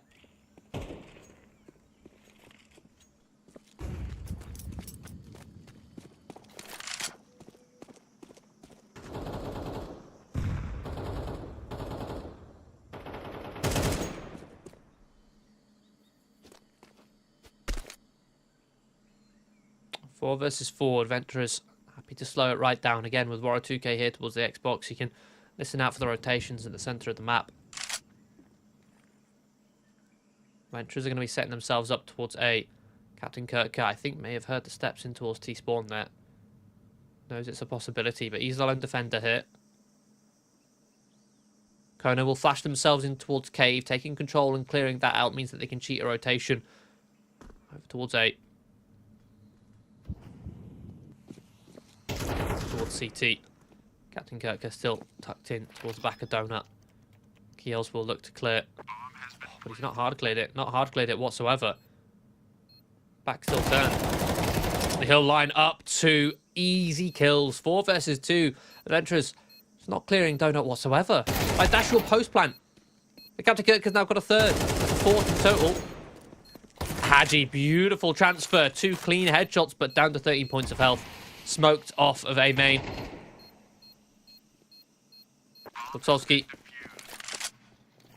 will stick the defuse. So Kono up on towards 6th. Again, Adventurers. Big mistake there. Completely neglecting Captain Kirk towards Donut. Perhaps expecting Kono to have made a full gamble stack. Not seeing anyone on A, not seeing anyone on mid.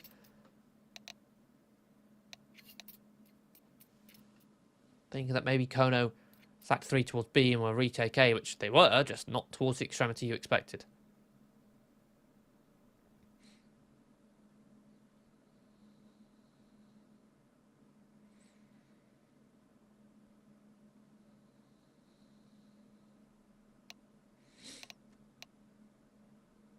Another technical pause.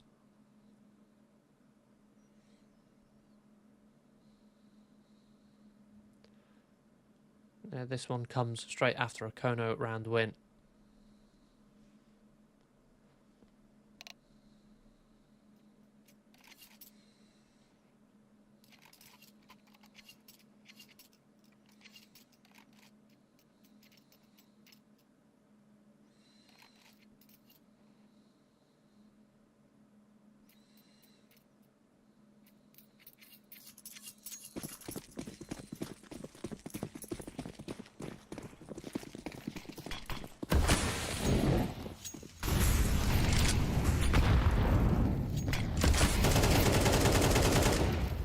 Aggression from Captain Kirk straight up in towards this elbow smoke.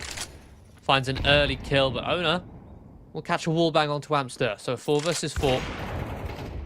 Kono fully disengaged off of mid as they allow Soltolski to post up here towards B. A lovely little flick on towards Kios. Soltolski starting to warm up, and that's going to be a scary factor if you're Adventurers.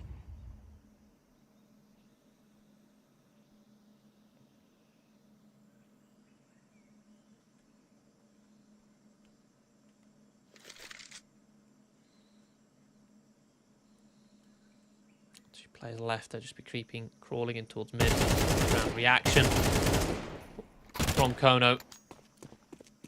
Captain Kirk, CJ pushing. Zogan, sorry, pushing in towards middle. He'll catch one. Haji will rush this plant down. Guarantee $600 cash per player for his teammates. The 3 Kono players attacking this bomb site from 3 separate angles. So 1v1's isolated, but Haji does not win the first. So Kono collects 7.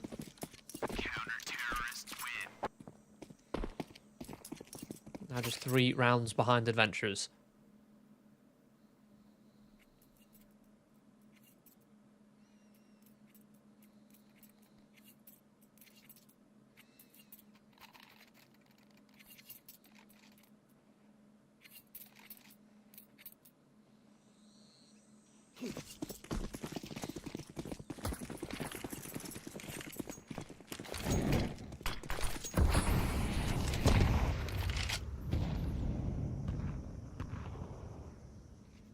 Missed elbow smoke, but not going to matter. Kono not playing for mid, neither are Adventurers.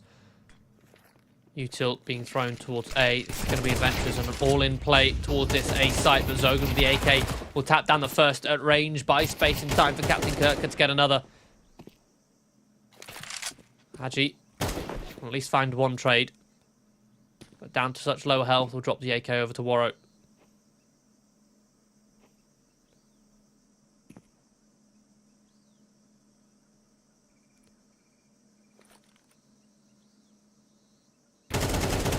block here. I'm sure Warrow had a deagle to drop over. I'm not sure where that's gone.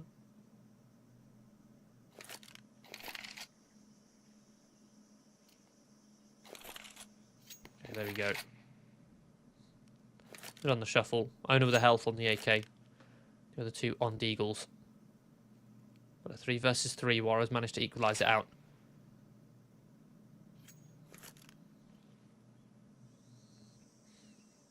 Just going to reset here. Single step made towards A main, and Captain Kirk's in a position to hear that, so you can see Kono start to shuffle their attention at the very least over towards A. Captain Kirk in his favourite position at the back of the donut. They are going to creep in and search for him this time. AK picks up, but it's not going to stop Captain Kirk from mowing down to Taji on such low health. Warrow 2K setting himself up for the clutch. Honestly baiting his teammates a little bit here. Not enough time on the board. He will survive with the AK. Oh, no he won't. HE will finish him off. Salt in the wounds there.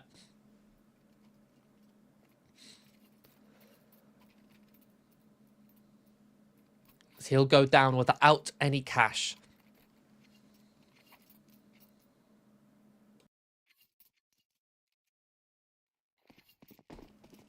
And I'll be honest, this is a different Warrow 2K we're seeing today compared to when they faced Kono last.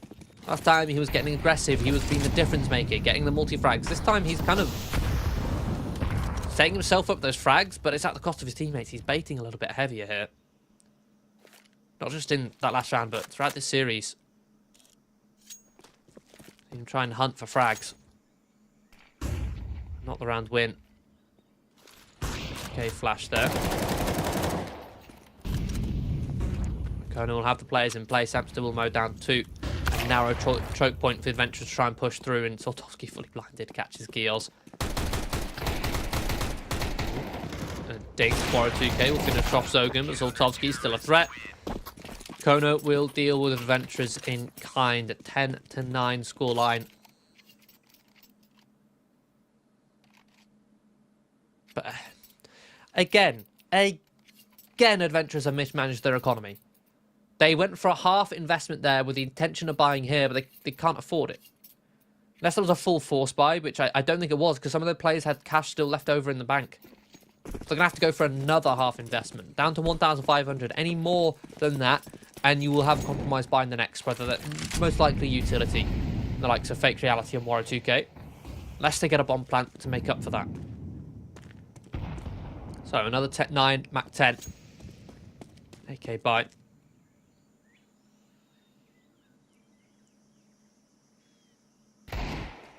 Zogan turns to check the corner. Warrow will punish with the deagle. The 1 versus 1 fight given up. A mad advantage and also a rifle that can be retrieved. Soltovsky pushed off of Donut. Kono pushed away from Cave. Amster spotted Fake Reality here, but the swing comes through. Fake Reality will be the one to catch Amster off guard. But a push down towards the slope. Give Kono some sort of safe reprieve. They'll find 3 kills, and little do they know, but the bomb is actually in their control. Bomb is towards the doors. Captain Kirker should realise that with Fake Reality jumping up in towards the heaven, but Captain Kirker will find the finishing blow. It's CJ versus Warrow 2K in a 1 versus 1, but CJ has 4 points of health. Warrow, presence of mind to catch that rotation. So Adventurers on the half investment. Do manage to catch Adventurers. I do manage to catch Kono, sorry. We do have another technical pause.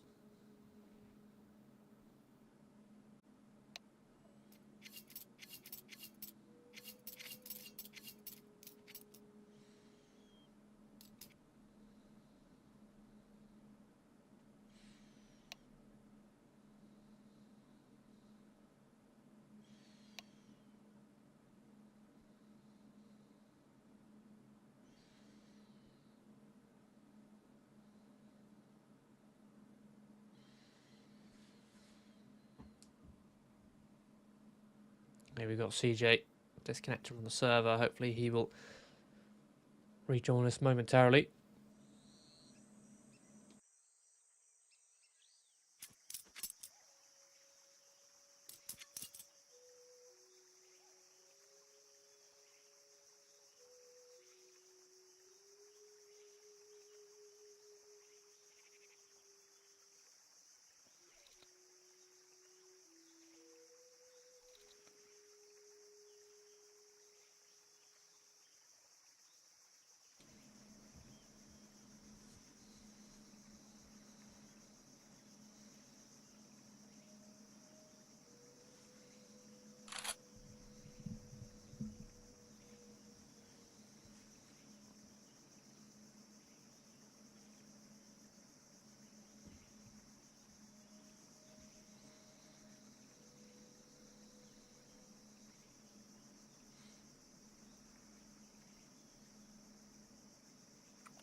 Adventurers able to calm themselves with the relaxing pan flutes of Teaspawn.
And it seems like CJ's gone again for the third time.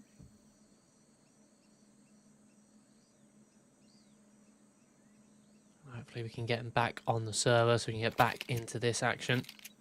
Oh, there we go.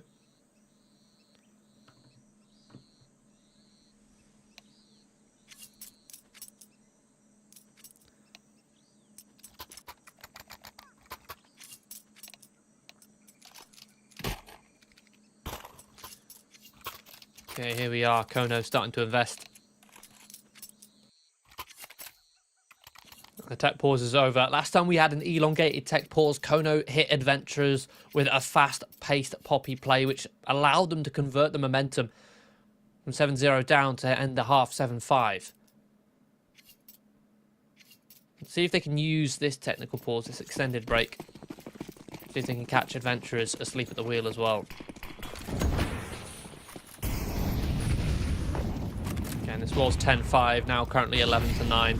Early flashes in towards mid. Captain Kirk got fully blinded, manages to dodge one, but Kios not so lucky. Waru2K will land the second headshot on towards Zogan, so he finds a double in towards mid. DJ searching for him will actually find Fake Reality instead, so that should alert the other Kono players as to Waru2K's aggressive playing towards Red Room, and that it does. Sortovsky will shut him down, so a man advantage now for Kono. CJ tucked in towards Cave, he'll find a second. A double kill for him and gets information on the last player for Adventurers. Owner now alone in the clutch in a 1 versus 2. Plenty of util to work with and plenty of time too. The kind of players have split themselves up. Isolate a 1v1 fight here. Spots out Amster. Amster tries to take a fight on his terms and will catch Owner with utility in hand, but won't finish him off. Fortunately, he's bought time for that Sortovsky rotation. The AWP will close it out, giving Kono their 10th. Again, breaking the bank for Adventurers. Just as Adventurers win one round, they lose the next. And funds are in the dump again. That being said, they've done a lot of damage to Kono's economy. And you can see that reflected in Amster and Zogan's weaponry here with MP9s on each of them. CJ with no utility. CJ finding a lot of impact in that round, in the mid round especially. Considering he's had a very quiet game, a very quiet series in fact. Struggled on Mirage, been struggling most of this game as well. And when he's playing sort of that Cave, Bianca, that sort of site, it's very important and very impactful position. Having him coming off the back of those technical issues that he was having, straight into it. 2 kills, 200 damage.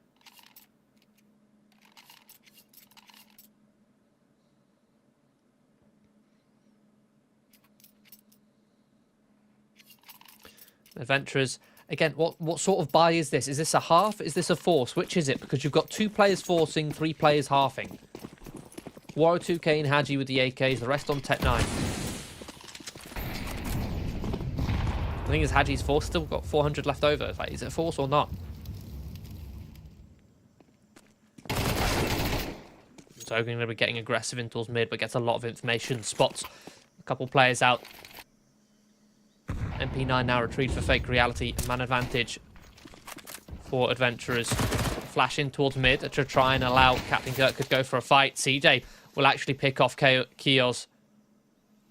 A nice line up to the Red Room smoke. Captain Kirk has actually edged his way around here. Doesn't want to overextend. Will catch off 2.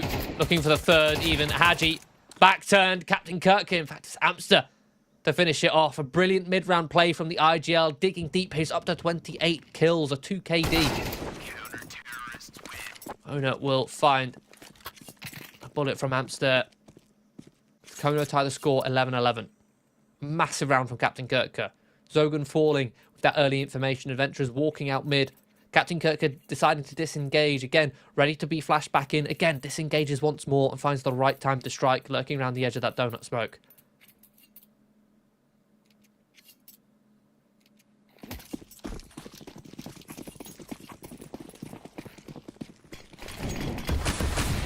Again, Adventurers, they invest here once more, but again, it's hampered because Waru2K Haji, they bought last round. They would have had AKs instead, working with Galils.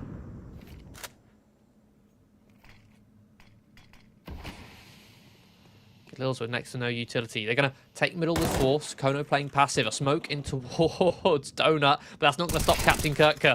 And CJ hunts down Hedgie. CJ's fully locked in since those tech timeouts.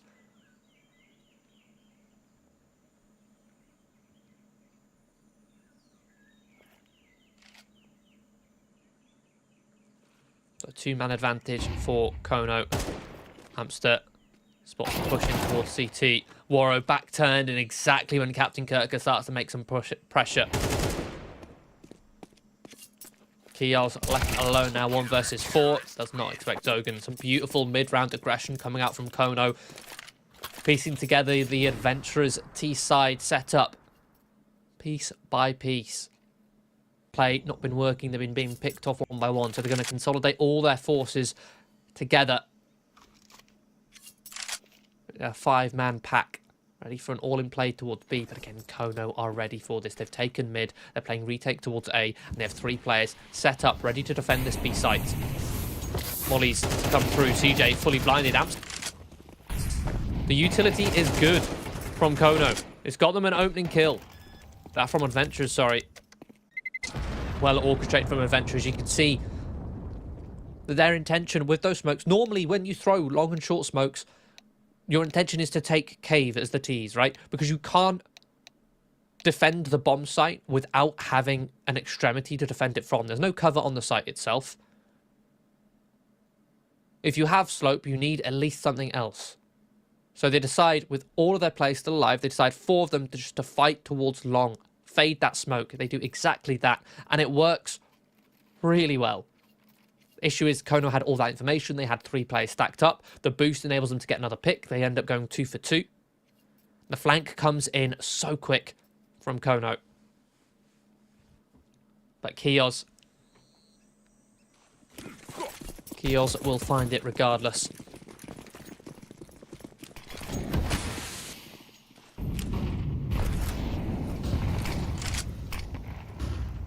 Adventurers back into 2-1-2.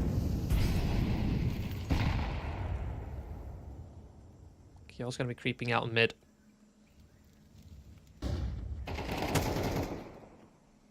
Reveals his location and he tries to help Hadji, finishing off CJ on that swing. Risky peek from CJ, considering again, elbow not under his control. So Tolsky pins Redra and Moro 2K overextends without a smoke. Captain Kirk now peeks out. Will give the man advantage to Kono. That's actually the bomb too. So he's going to drop a smoke towards elbow, and that's the bomb locked in his control. And Molly will flush him out of position. This push coming in from Amster. Does he clear Hadji here? Spots the barrel, and will finish him off. Captain Kirker also defends the bomb. So Kono find 13. Again, these slower rounds for Adventurers. They're just being picked off one by one. Their default is inferior to that of Kono's right now. And again, I mentioned it before, I'll say it again. In the upper bracket, when these 2 teams faced before, it was the economy which let both CT sides down. Whereas Kono have not been impeded by that just yet. As soon as they got the guns out, they got the momentum going. Oh, Captain Kirk jumps himself with a bit of a missed HE. And he bounces back off the lip. Off the curb.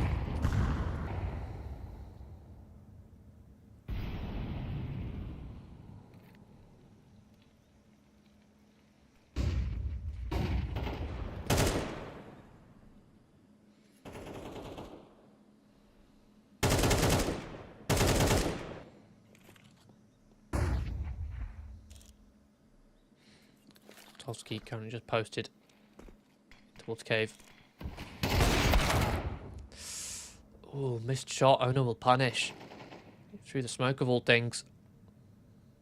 Another opening now in the hands of Adventurers. Again, the mid-rounding so far has been so good for Kono.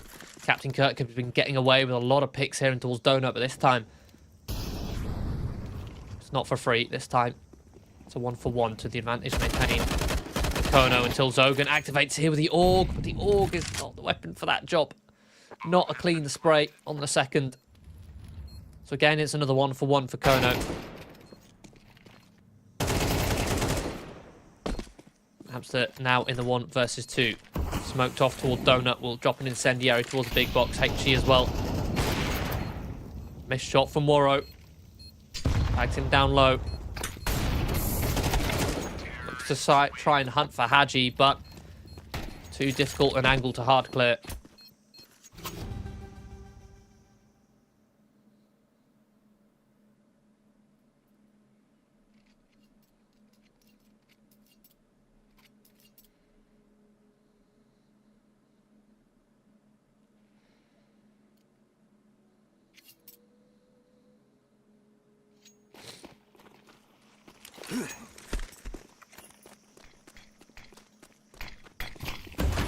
Scoreline 13-13. Owner getting very aggressive in mid here. He's looking to mow down 2, and off the back of the flashes, he will do exactly that.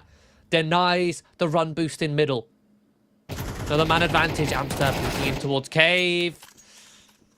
Ooh, not clean from him. Haji eventually finishes him off.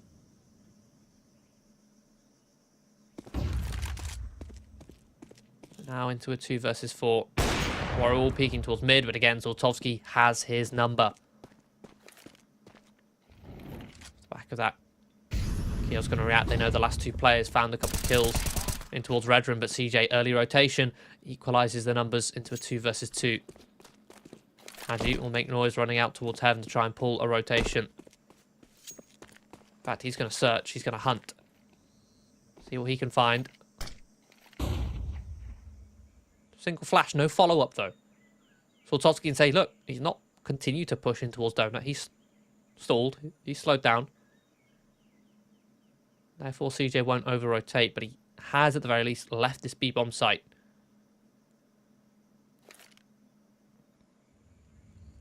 He will come in, prevent CJ from denying this plant.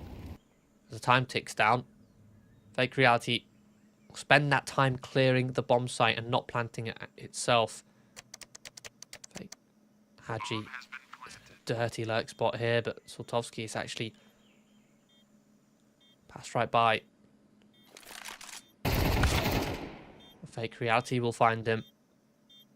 CJ now, again, not going to be aware of Haji's flank.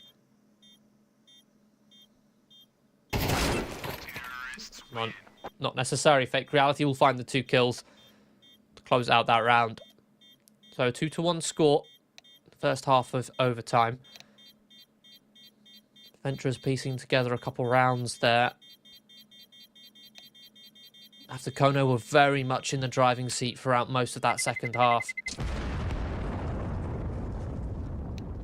They're going to be a little startled, I guess, seeing Adventurers now back in the lead.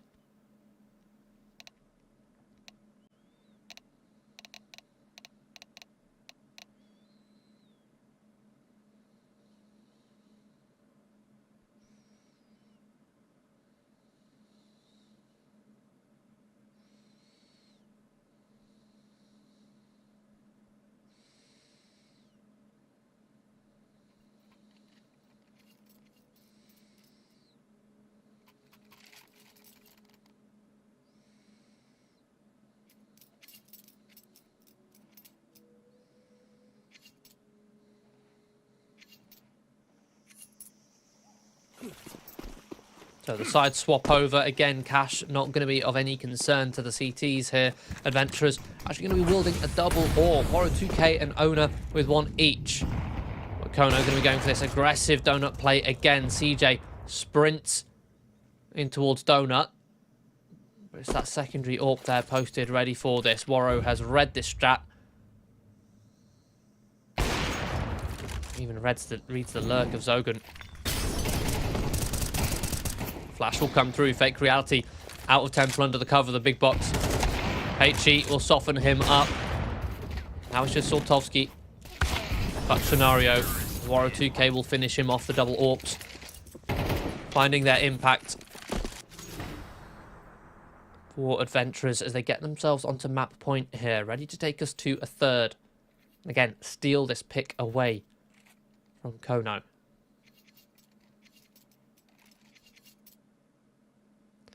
Kono need to dig deep here.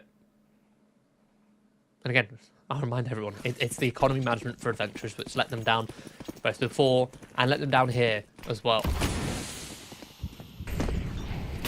But in overtime, economy management not going to be a problem. Flashes in towards mid. Trade 1 for 1. Ooh, missed shot from Fake Reality. Tries to punish Amster. Amster's just going to smoke him off. Soltovsky's going to use that as an opportunity to peek, catch him off guard before it blooms.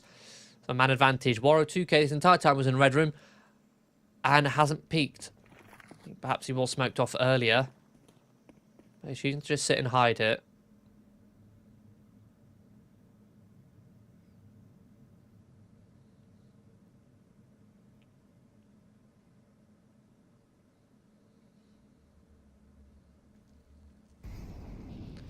A proactive search here from Keels in towards Donut. Oh, and Amster moves to check the mid push right as Keels walks into his crosshair. Unfortunate timing. Completely misplaced. So it's now a 3 versus 3. Otherwise, that could have been Kono securing that round. That exact kill right there. Instead, Venturers still have an opportunity. Very nice molly. We'll flush Haji back.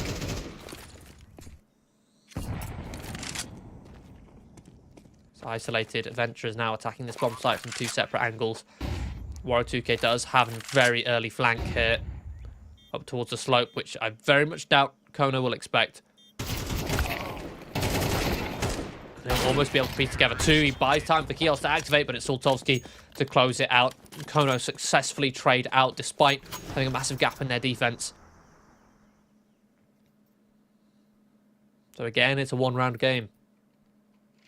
1 round to win, 1 round to take us to OT2.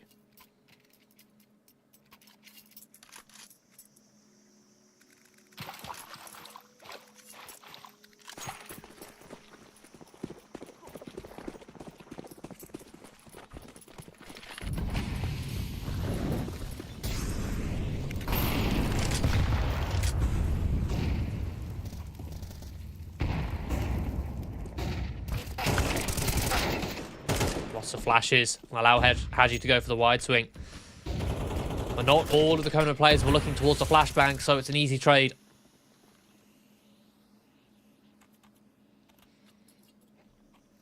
So Captain Kirker does go down to 2 points of health.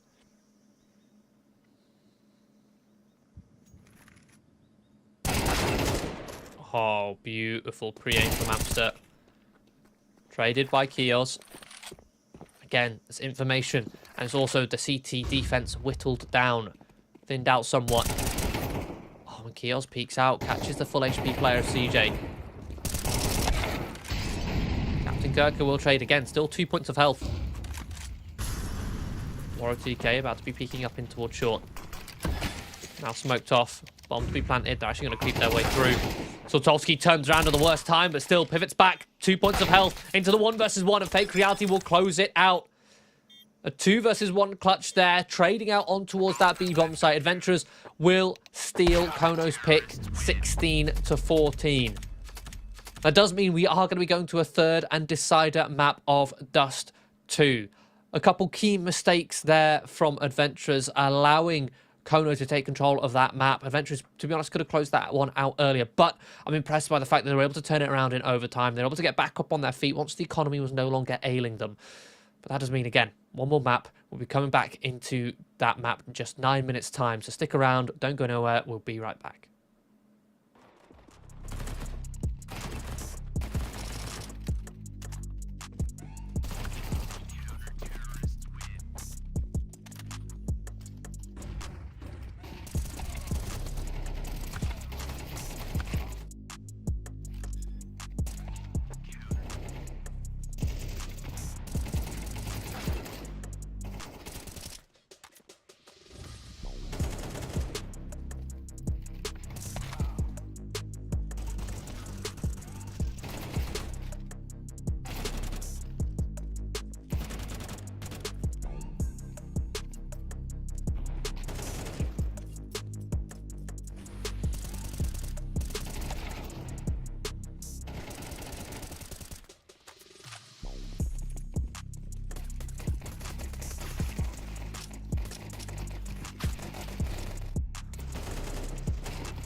The final map of the day, and the final map for one of these two teams here in United 21 Season 27.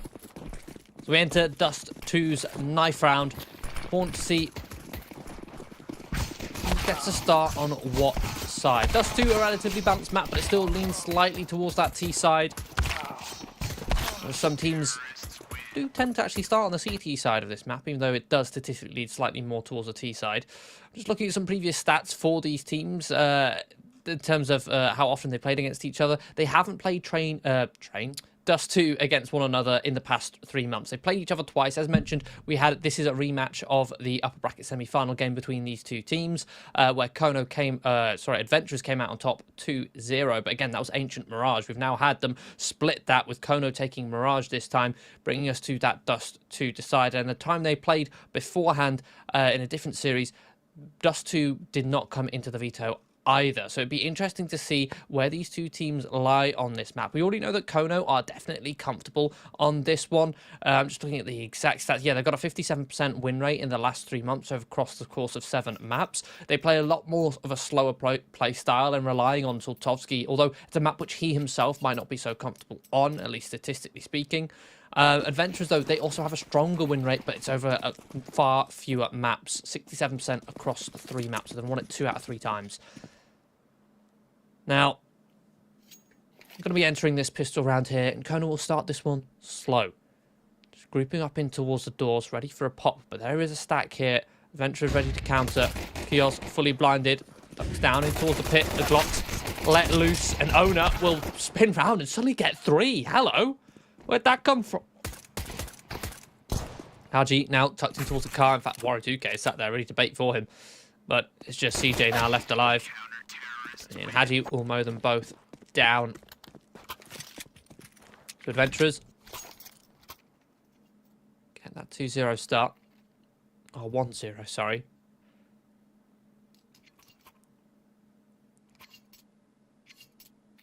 And again, we've highlighted that the impact players on both these two teams are their AWPers, Waru2K and Soltovsky. And Dust 2 is a very AWP-centric map, but we already know it's a map which Soltovsky, not his greatest one. It's not to say he can't put in a similar performance as to impact he can have on other maps. Waru2K, we've already seen today, he's not playing the same level as we saw before. He is finding a decent number of frags, but in the case of the impact, often putting himself in baiting scenarios. Find frags at the cost of his teammates. Making economic decisions that are borderline questionable. Based on this one, the MP9s will clean up. Farm some extra cash. Not a single death for the Adventurers team. At least on that round. Round number 3, Kono will come in with the heavy investment. We'll see 3 Galil, so they can afford full utility. 2 sets of AKs.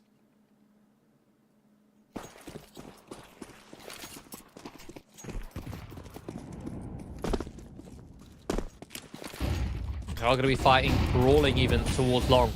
Some heavy util. Again, Molly in towards the blue bin. Kios bounces a flash, but Kono, a full firing squad, ready, unblinded, unfazed. They will take long control. Oh, look at that push through the smoke. A jump over the top to pull Waru2K's crosshair apart as Captain Kirk pushes through the other side. Be caught isolated towards long, so a 5 versus 2. Howdy just deploying the util to try and delay this bomb plant. See if he can help get Fake Reality activated on this flank, but Soltovsky, watchful eye, clean headshot.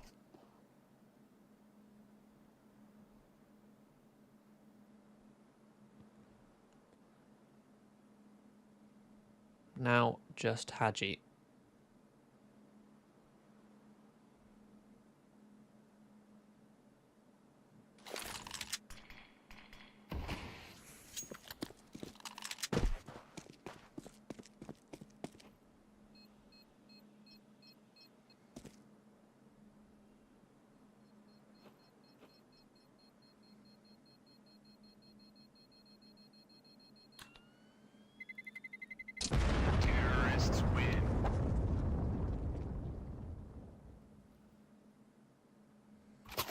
going to choose to save his Kevlar, save his MP9. Because he won't have to make a reinvestment. He has enough money to drop over. And I believe that was an AWP over to Warrior2K. So he can wield the sniper nice and early.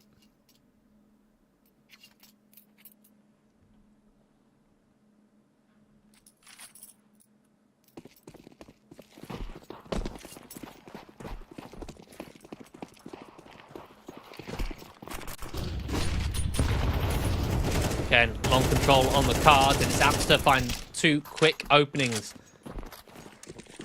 Bringing adventurers in a heavy disadvantage. Blowing open the smoke, it will trade 2 for 2. Maintaining that man advantage, but thinning the adventurers' defense. Warrior2K now left in the clutch. Up on towards the side, will pick off Zogan. Now trying to isolate some more players, but dancing around this box, these are difficult shots to hit.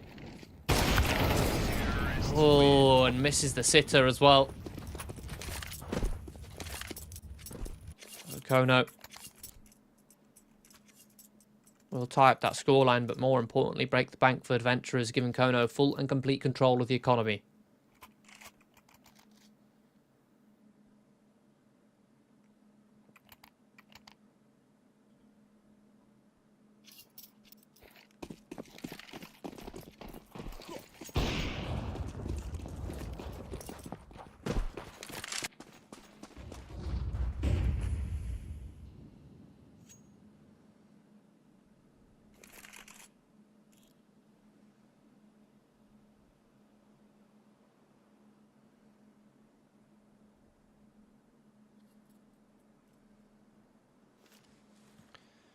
And again, look at this. Warrior2K's bought up. He's bought an M4. Why does he stagger his money? He can't afford an AWP now on the next round. Unless somebody selflessly drops one for him. But again, that's in... I just don't get it, man. This M4 better get an ace now. The USPs will come swinging on out. Warrior2K now in a 1 versus 2. Similar scenario as the previous round. This time he has an M4. No kit, no utility. And Kono have plenty of time to work with.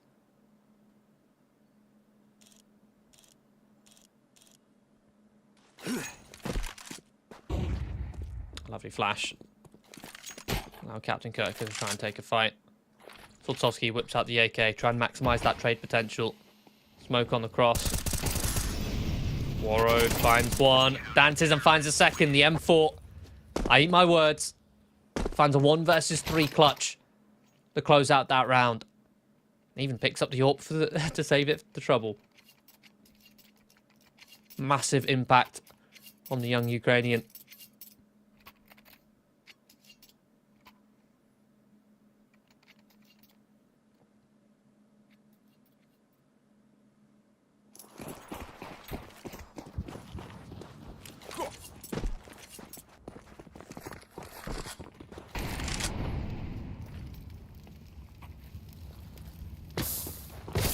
Kono set their sights for a B pot, but 2, 3 quick kills from Fake Reality. Warrior2K comes in to save his life, and now it's just Sultovsky pinned to the back wall. Warrior2K will find a double.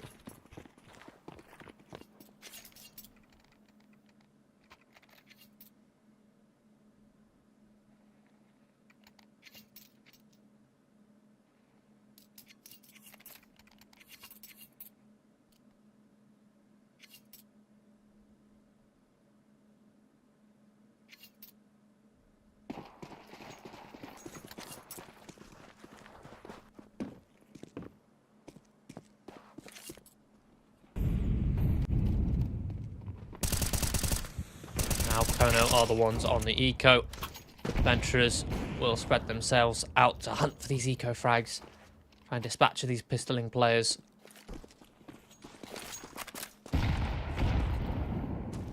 Nade stack will soften Zogan up somewhat. Not going to stop him from landing the headshot on towards Owner. Adventurers are very forward set up in middle.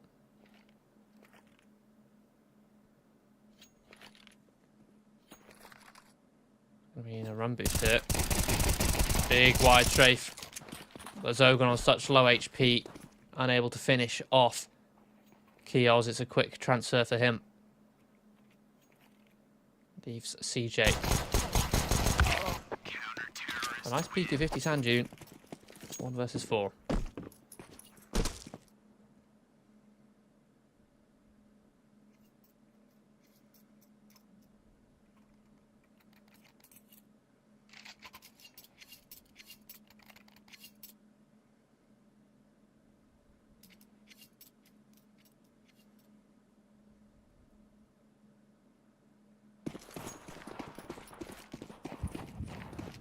Round number 8, Adventurers. Plenty of cash in the works now. Waro 2K, though, down in the dirt. Zogan, a quick headshot. Keels tries to find a trade, but in doing so, gives up his life. And doesn't find any success either. At the very least, a mid-push from Hadji. Throw a spanner in the works. Owner. Oh my goodness, he lands up 2 through the smoke. Puts Sultovsky in a 1 versus 3 clutch. Throw the AWP away. Pick up an AK. The utility Adventurers just going to be doubled up here. Fun towards Catwalk. Sultovsky again, plenty of time on the clock. He's going to search this oncoming flank.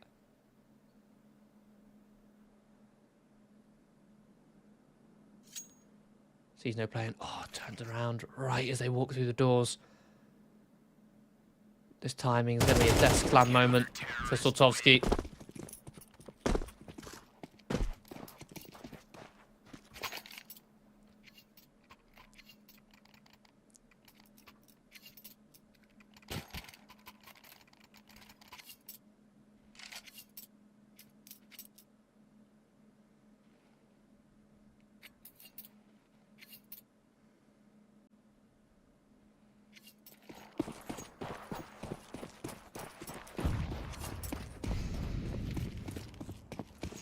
Half investment now from Kono. We're going to have some upgraded pistols, a Hero AK and Captain Kirker.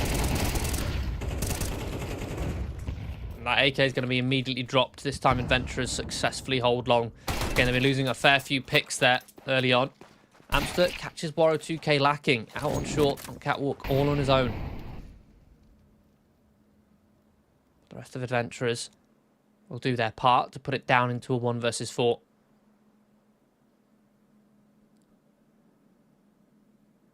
Amster's going to search for this AK, see if you can isolate a fight towards long, knowing Keels slightly low on HP as well.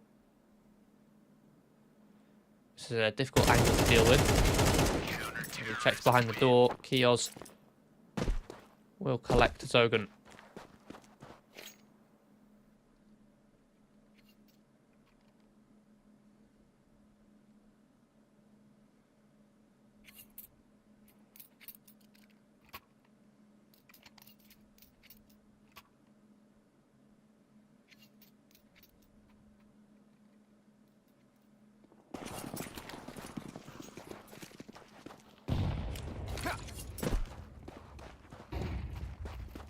Sultovsky, an opening kill here, straight on towards Waro through mid doors. Man advantage. Kono. Orpers exchanging blows. Adventurers are going to split 2-2. Spread out on the A side, but here on the B side, they're going to get proactive. Hadji with that picked up AWP off of Waro 2K's corpse, but Amster, the molly, so well timed. We'll catch the aggressive play. We'll shut it down.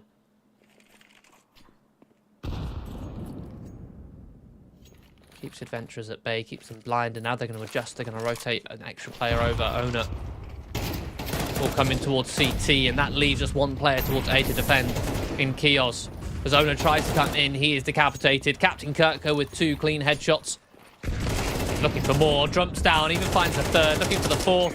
With which he will deliver. And Kono on to 3.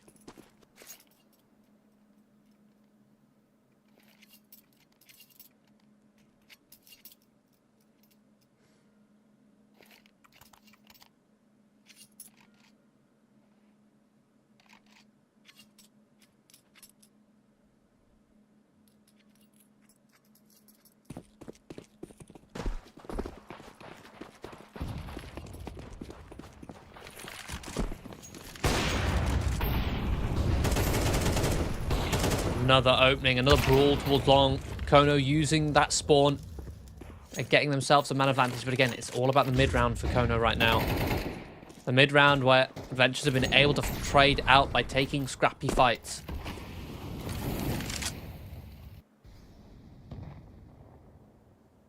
Kono need to temper this storm, but they do also have Amster coming in as an ace in the hole, but Captain Kirkut won't wait for him. Does activate eventually, and now that does leave Haji here toward the lower.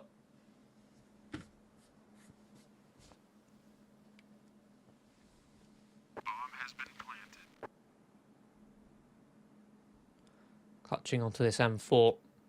He'll need that to drop towards Keels in the next round, but won't be able to clutch onto it.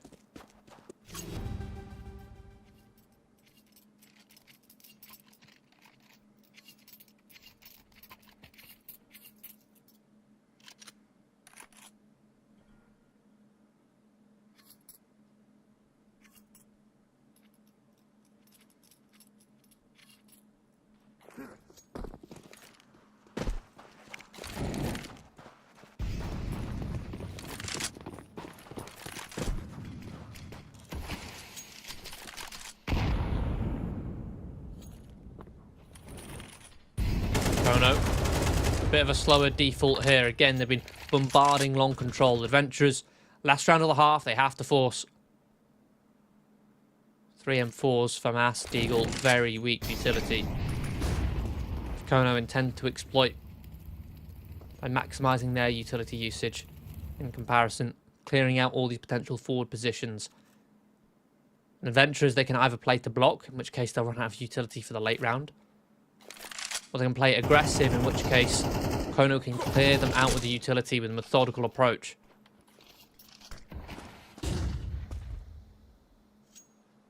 R2K is already boosted up here towards CT. He'll get information, confirmation that there's no push towards CT. Issue is the reaction from Fake Reality off of that mid-smoke was to come and go for a flank. It was held by CJ.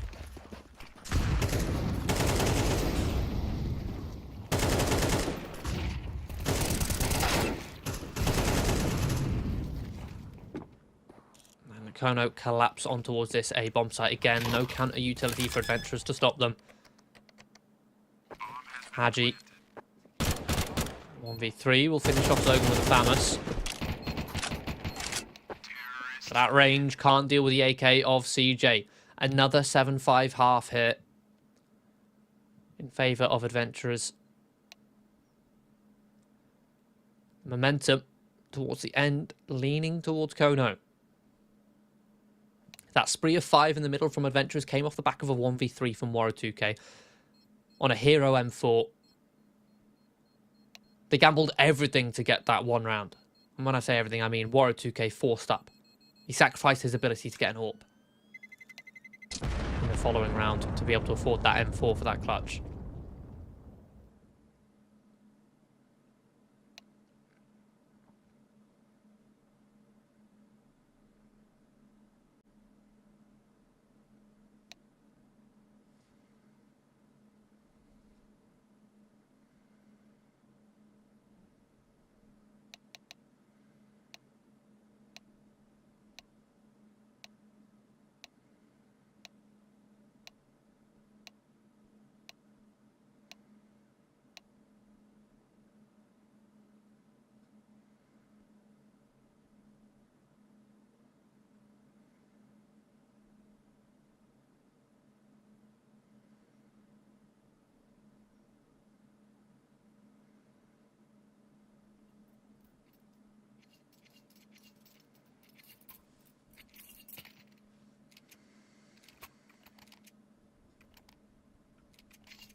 Final half of this best of 3.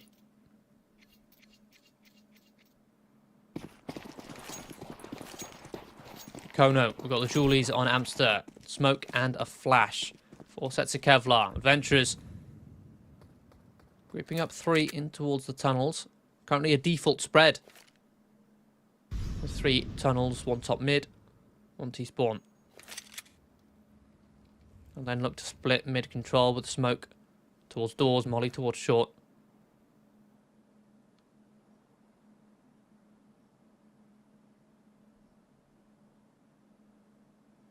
They're going to creep, contact their way towards CT. A smoke deployed. Captain Kirk, clean headshot, drops a flash. Needs to try and get Amster activated with his Julies, and that he will. 2 quick kills, even turns around. Owner eventually finishes off Captain Kirk, but the Amster Julies just a little bit too much to handle. Waro2k baiting to try and find those rotations. But by then, his teammates had all fallen. That's an easy clear for Kono.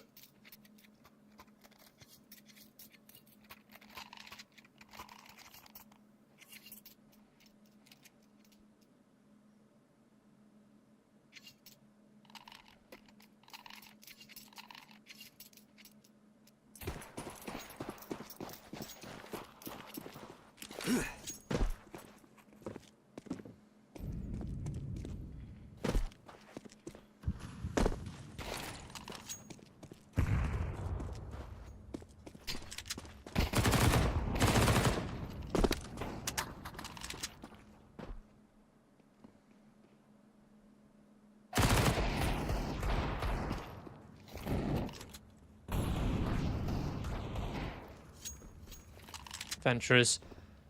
Again, it's strange how Waro2k approaches the funds, right? Everybody's ecoed. Haji's actually gone for a half investment. And Waro2k has a scout. He's fully bought up. Fully invested. See if this scout can be enough for them to win the round. Amster, about to be tested here at the back of the B-bomb site. He's actually let them all out. Going to try and clean them up, but Dink kept honest here. Punished by Haji. Amster misses the timing quite drastically and is only good for 1. At least does a bit of damage, buys time for the rotation to come through. Captain Kirk will clean them up.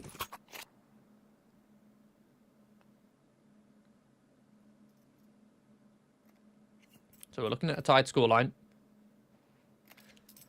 You can see the logic, at least, with Waro2k's investment in the last round. Again, as much as I criticise him for forcing up when his teammates are eco,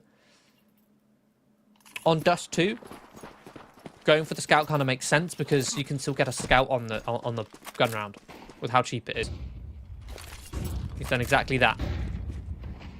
By no means a shabby weapon on this map. The sniper's paradise, some would say.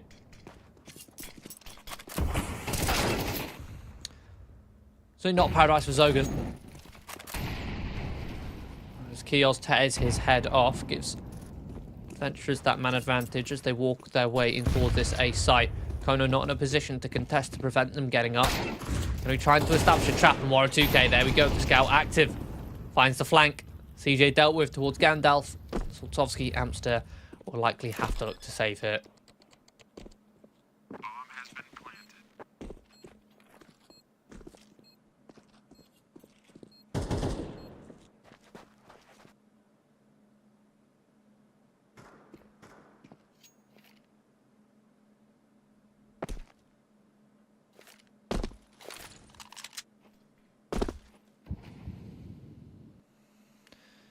That is if Adventurers let them. Both players tucked in towards the B site. Smoke towards the doors. Amster dink down.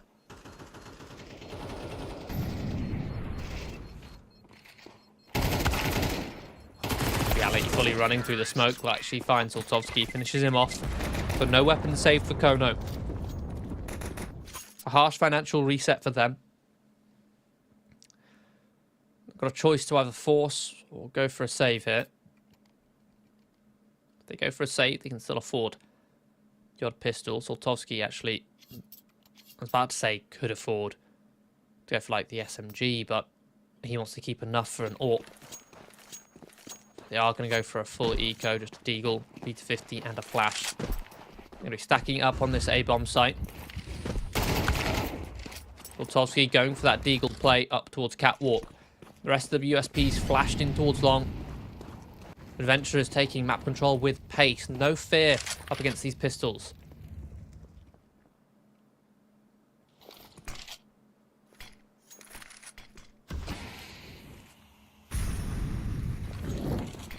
Smoke thrown up, so he's going to get up inside the smoke. try and flank them, but spammed down by fake reality through the... So we're going to leave CJ. Managed to flank long. Now coming in towards Catwalk, but Waro 2K. Oh, there we go. Let's spot him out. Eventually finishes him off.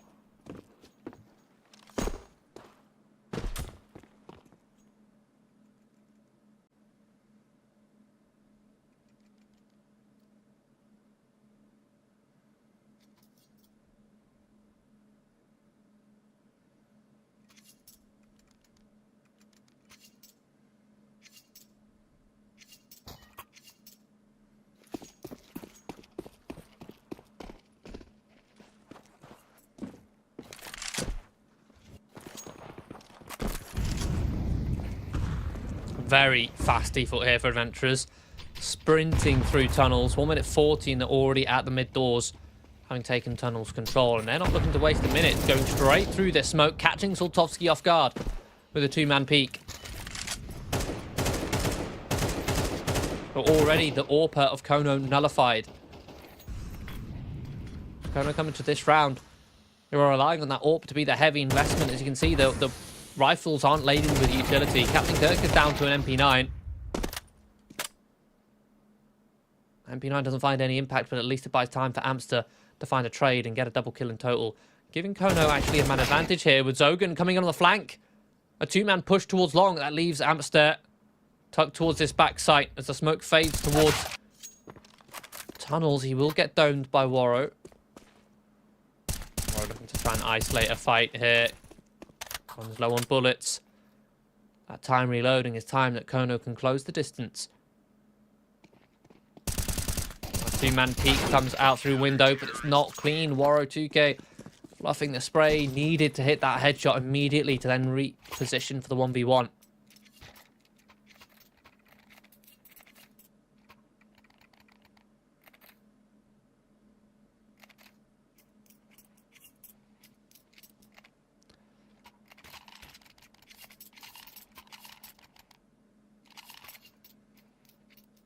At the very least, Adventurers have done a lot of damage to Kono. It means no AWP and Soltovsky again.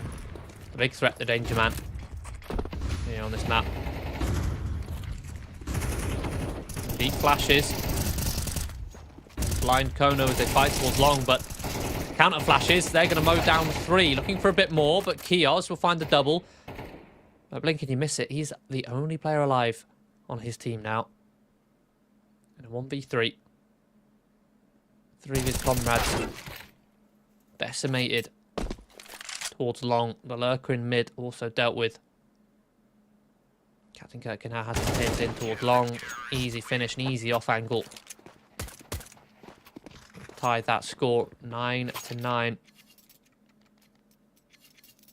Cracks in the economy going to start showing here for Adventurers.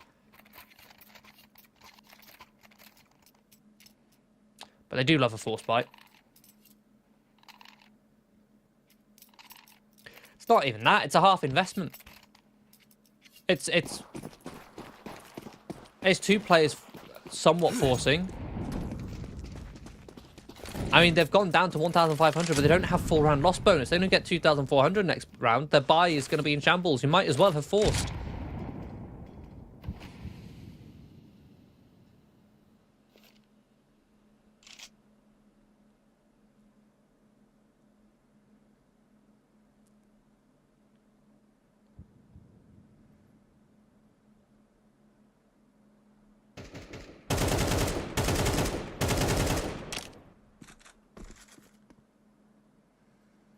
Going to be setting up heavy towards tunnels, our Adventurers, seeing if Waro can punish an overextending player. Smoking towards mid. Set themselves up for this split. Oh no, they have long control, but they're blind everywhere else. AK Fake Reality finds a trade. That's going to cause a reaction over here towards B. Captain Kirk holds a lovely angle, but this wide swing from the Deagles is too much to deal with.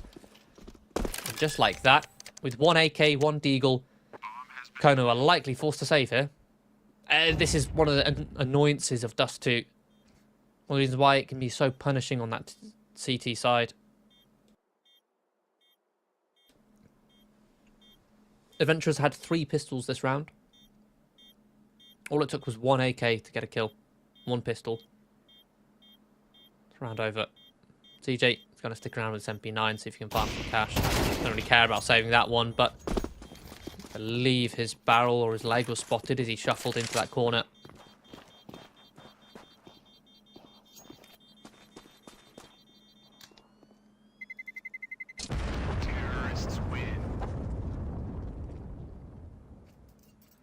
Adventurers will reach 10 first. And Kono, oh, they don't have the cash. CJ definitely could have done with saving here.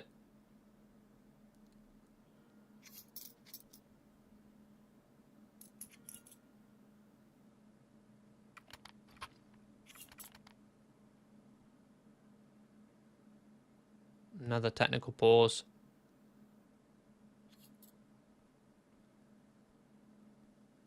Again, this could have the effect of slowing down the momentum for Adventurers.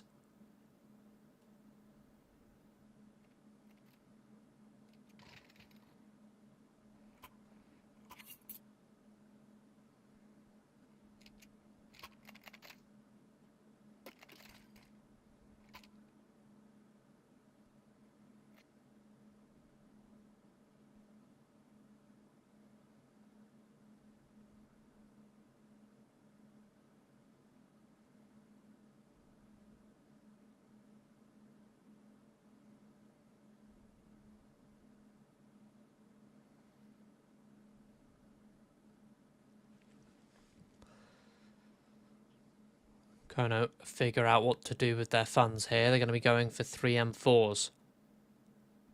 Obviously 2 of them saved over. CJ back down on the Kevlar MP9, even though he chose not to save that exact investment last round. Could have got that for free.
Ticking in chat doesn't mean the technical pause is over. Round 20 can resume.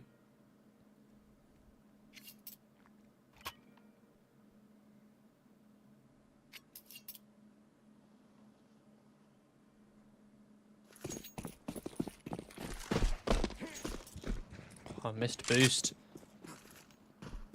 In middle, Kios. Not the spot Warrior 2K expected, but it's not going to stop Adventurers from finding 2 openings, brawling towards long. Picking up the pace. Again, trying to catch Kono off guard after a very slow technical pause.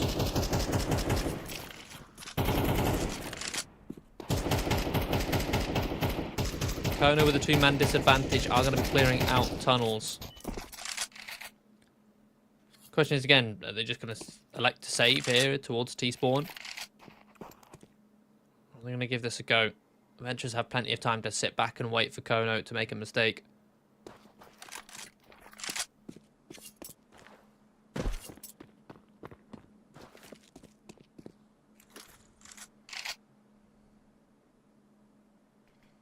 does look like Kono are going to save, so Adventures will get this A site for free.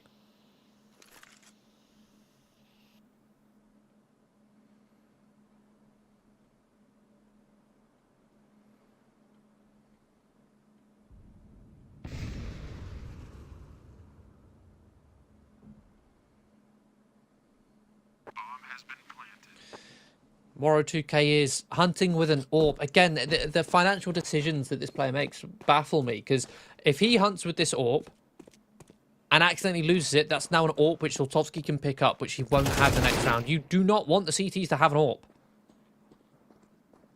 But no, he's still going to hunt. He's still going to search. On his own as well, with no trade potential.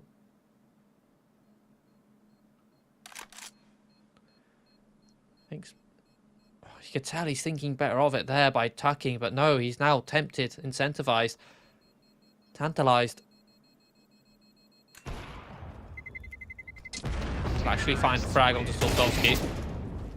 Owner will find Captain Kirker off the back of it, so does look like Kono will only save one weapon. So the hunt, I was about to say, it was paid off, but Waro has lost his AWP. Fortunately, Kono weren't in a position to pick it up, and there wasn't enough time to do so. That and Adventures have enough to buy another. But don't get me wrong, I'm for the hunting, but not with the AWP.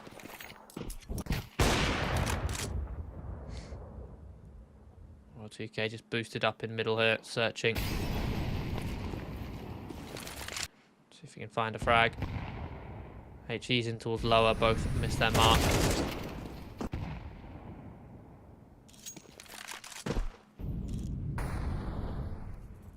Amster with this save dem 4.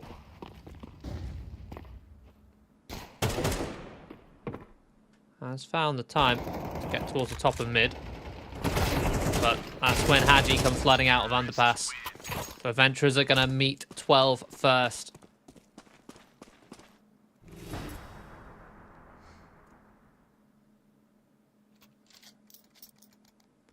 Kono need 3 in a row to stay alive in this tournament. They're going to be kicking themselves too, because they could have closed this out on Ancient.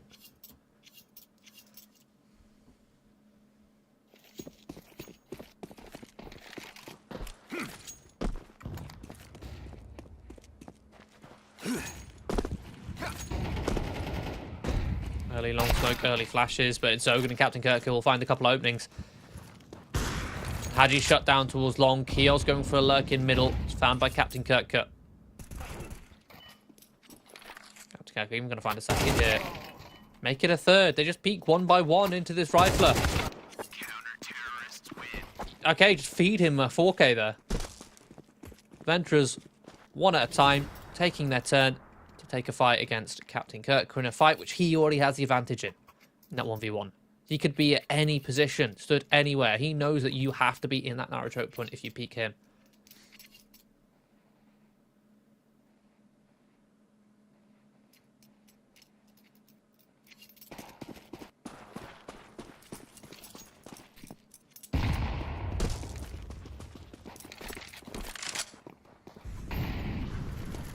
So Kono, also on double digits now.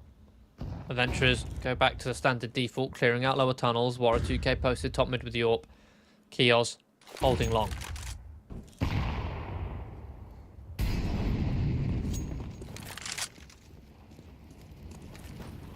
Adventurers now take short control. Double mollies to try and push these CTs back. They flood out just beforehand. It's Adventurers, I was about to say, to come out on top, but a second wave of that push comes through towards mid. Catches the Adventurers players off guard as their attention is drawn towards short. And they follow through all the way to clear out fake reality. It leaves Kios. Cross towards the A site. Currently being held by Soltovsky.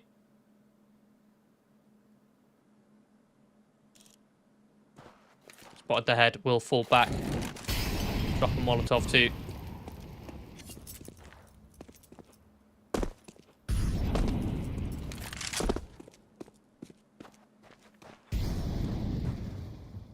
Soltovsky does not give Kios an inch into this round. Neither do any of Kono. They're dropping all the utility just to stop him from coming towards short. Kios, by the looks of things, will choose to save in towards pit.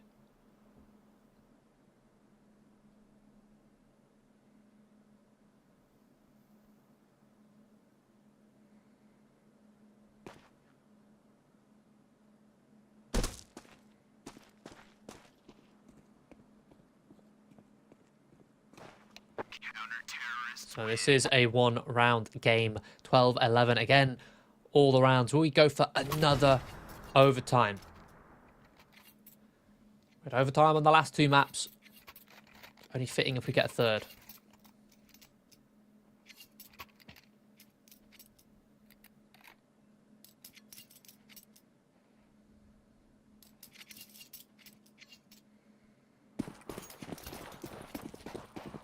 This is where desperation might sink in for adventurers with this weaker buy, weak utility, fake gravity down to a Tech 9. Still clearing out lower.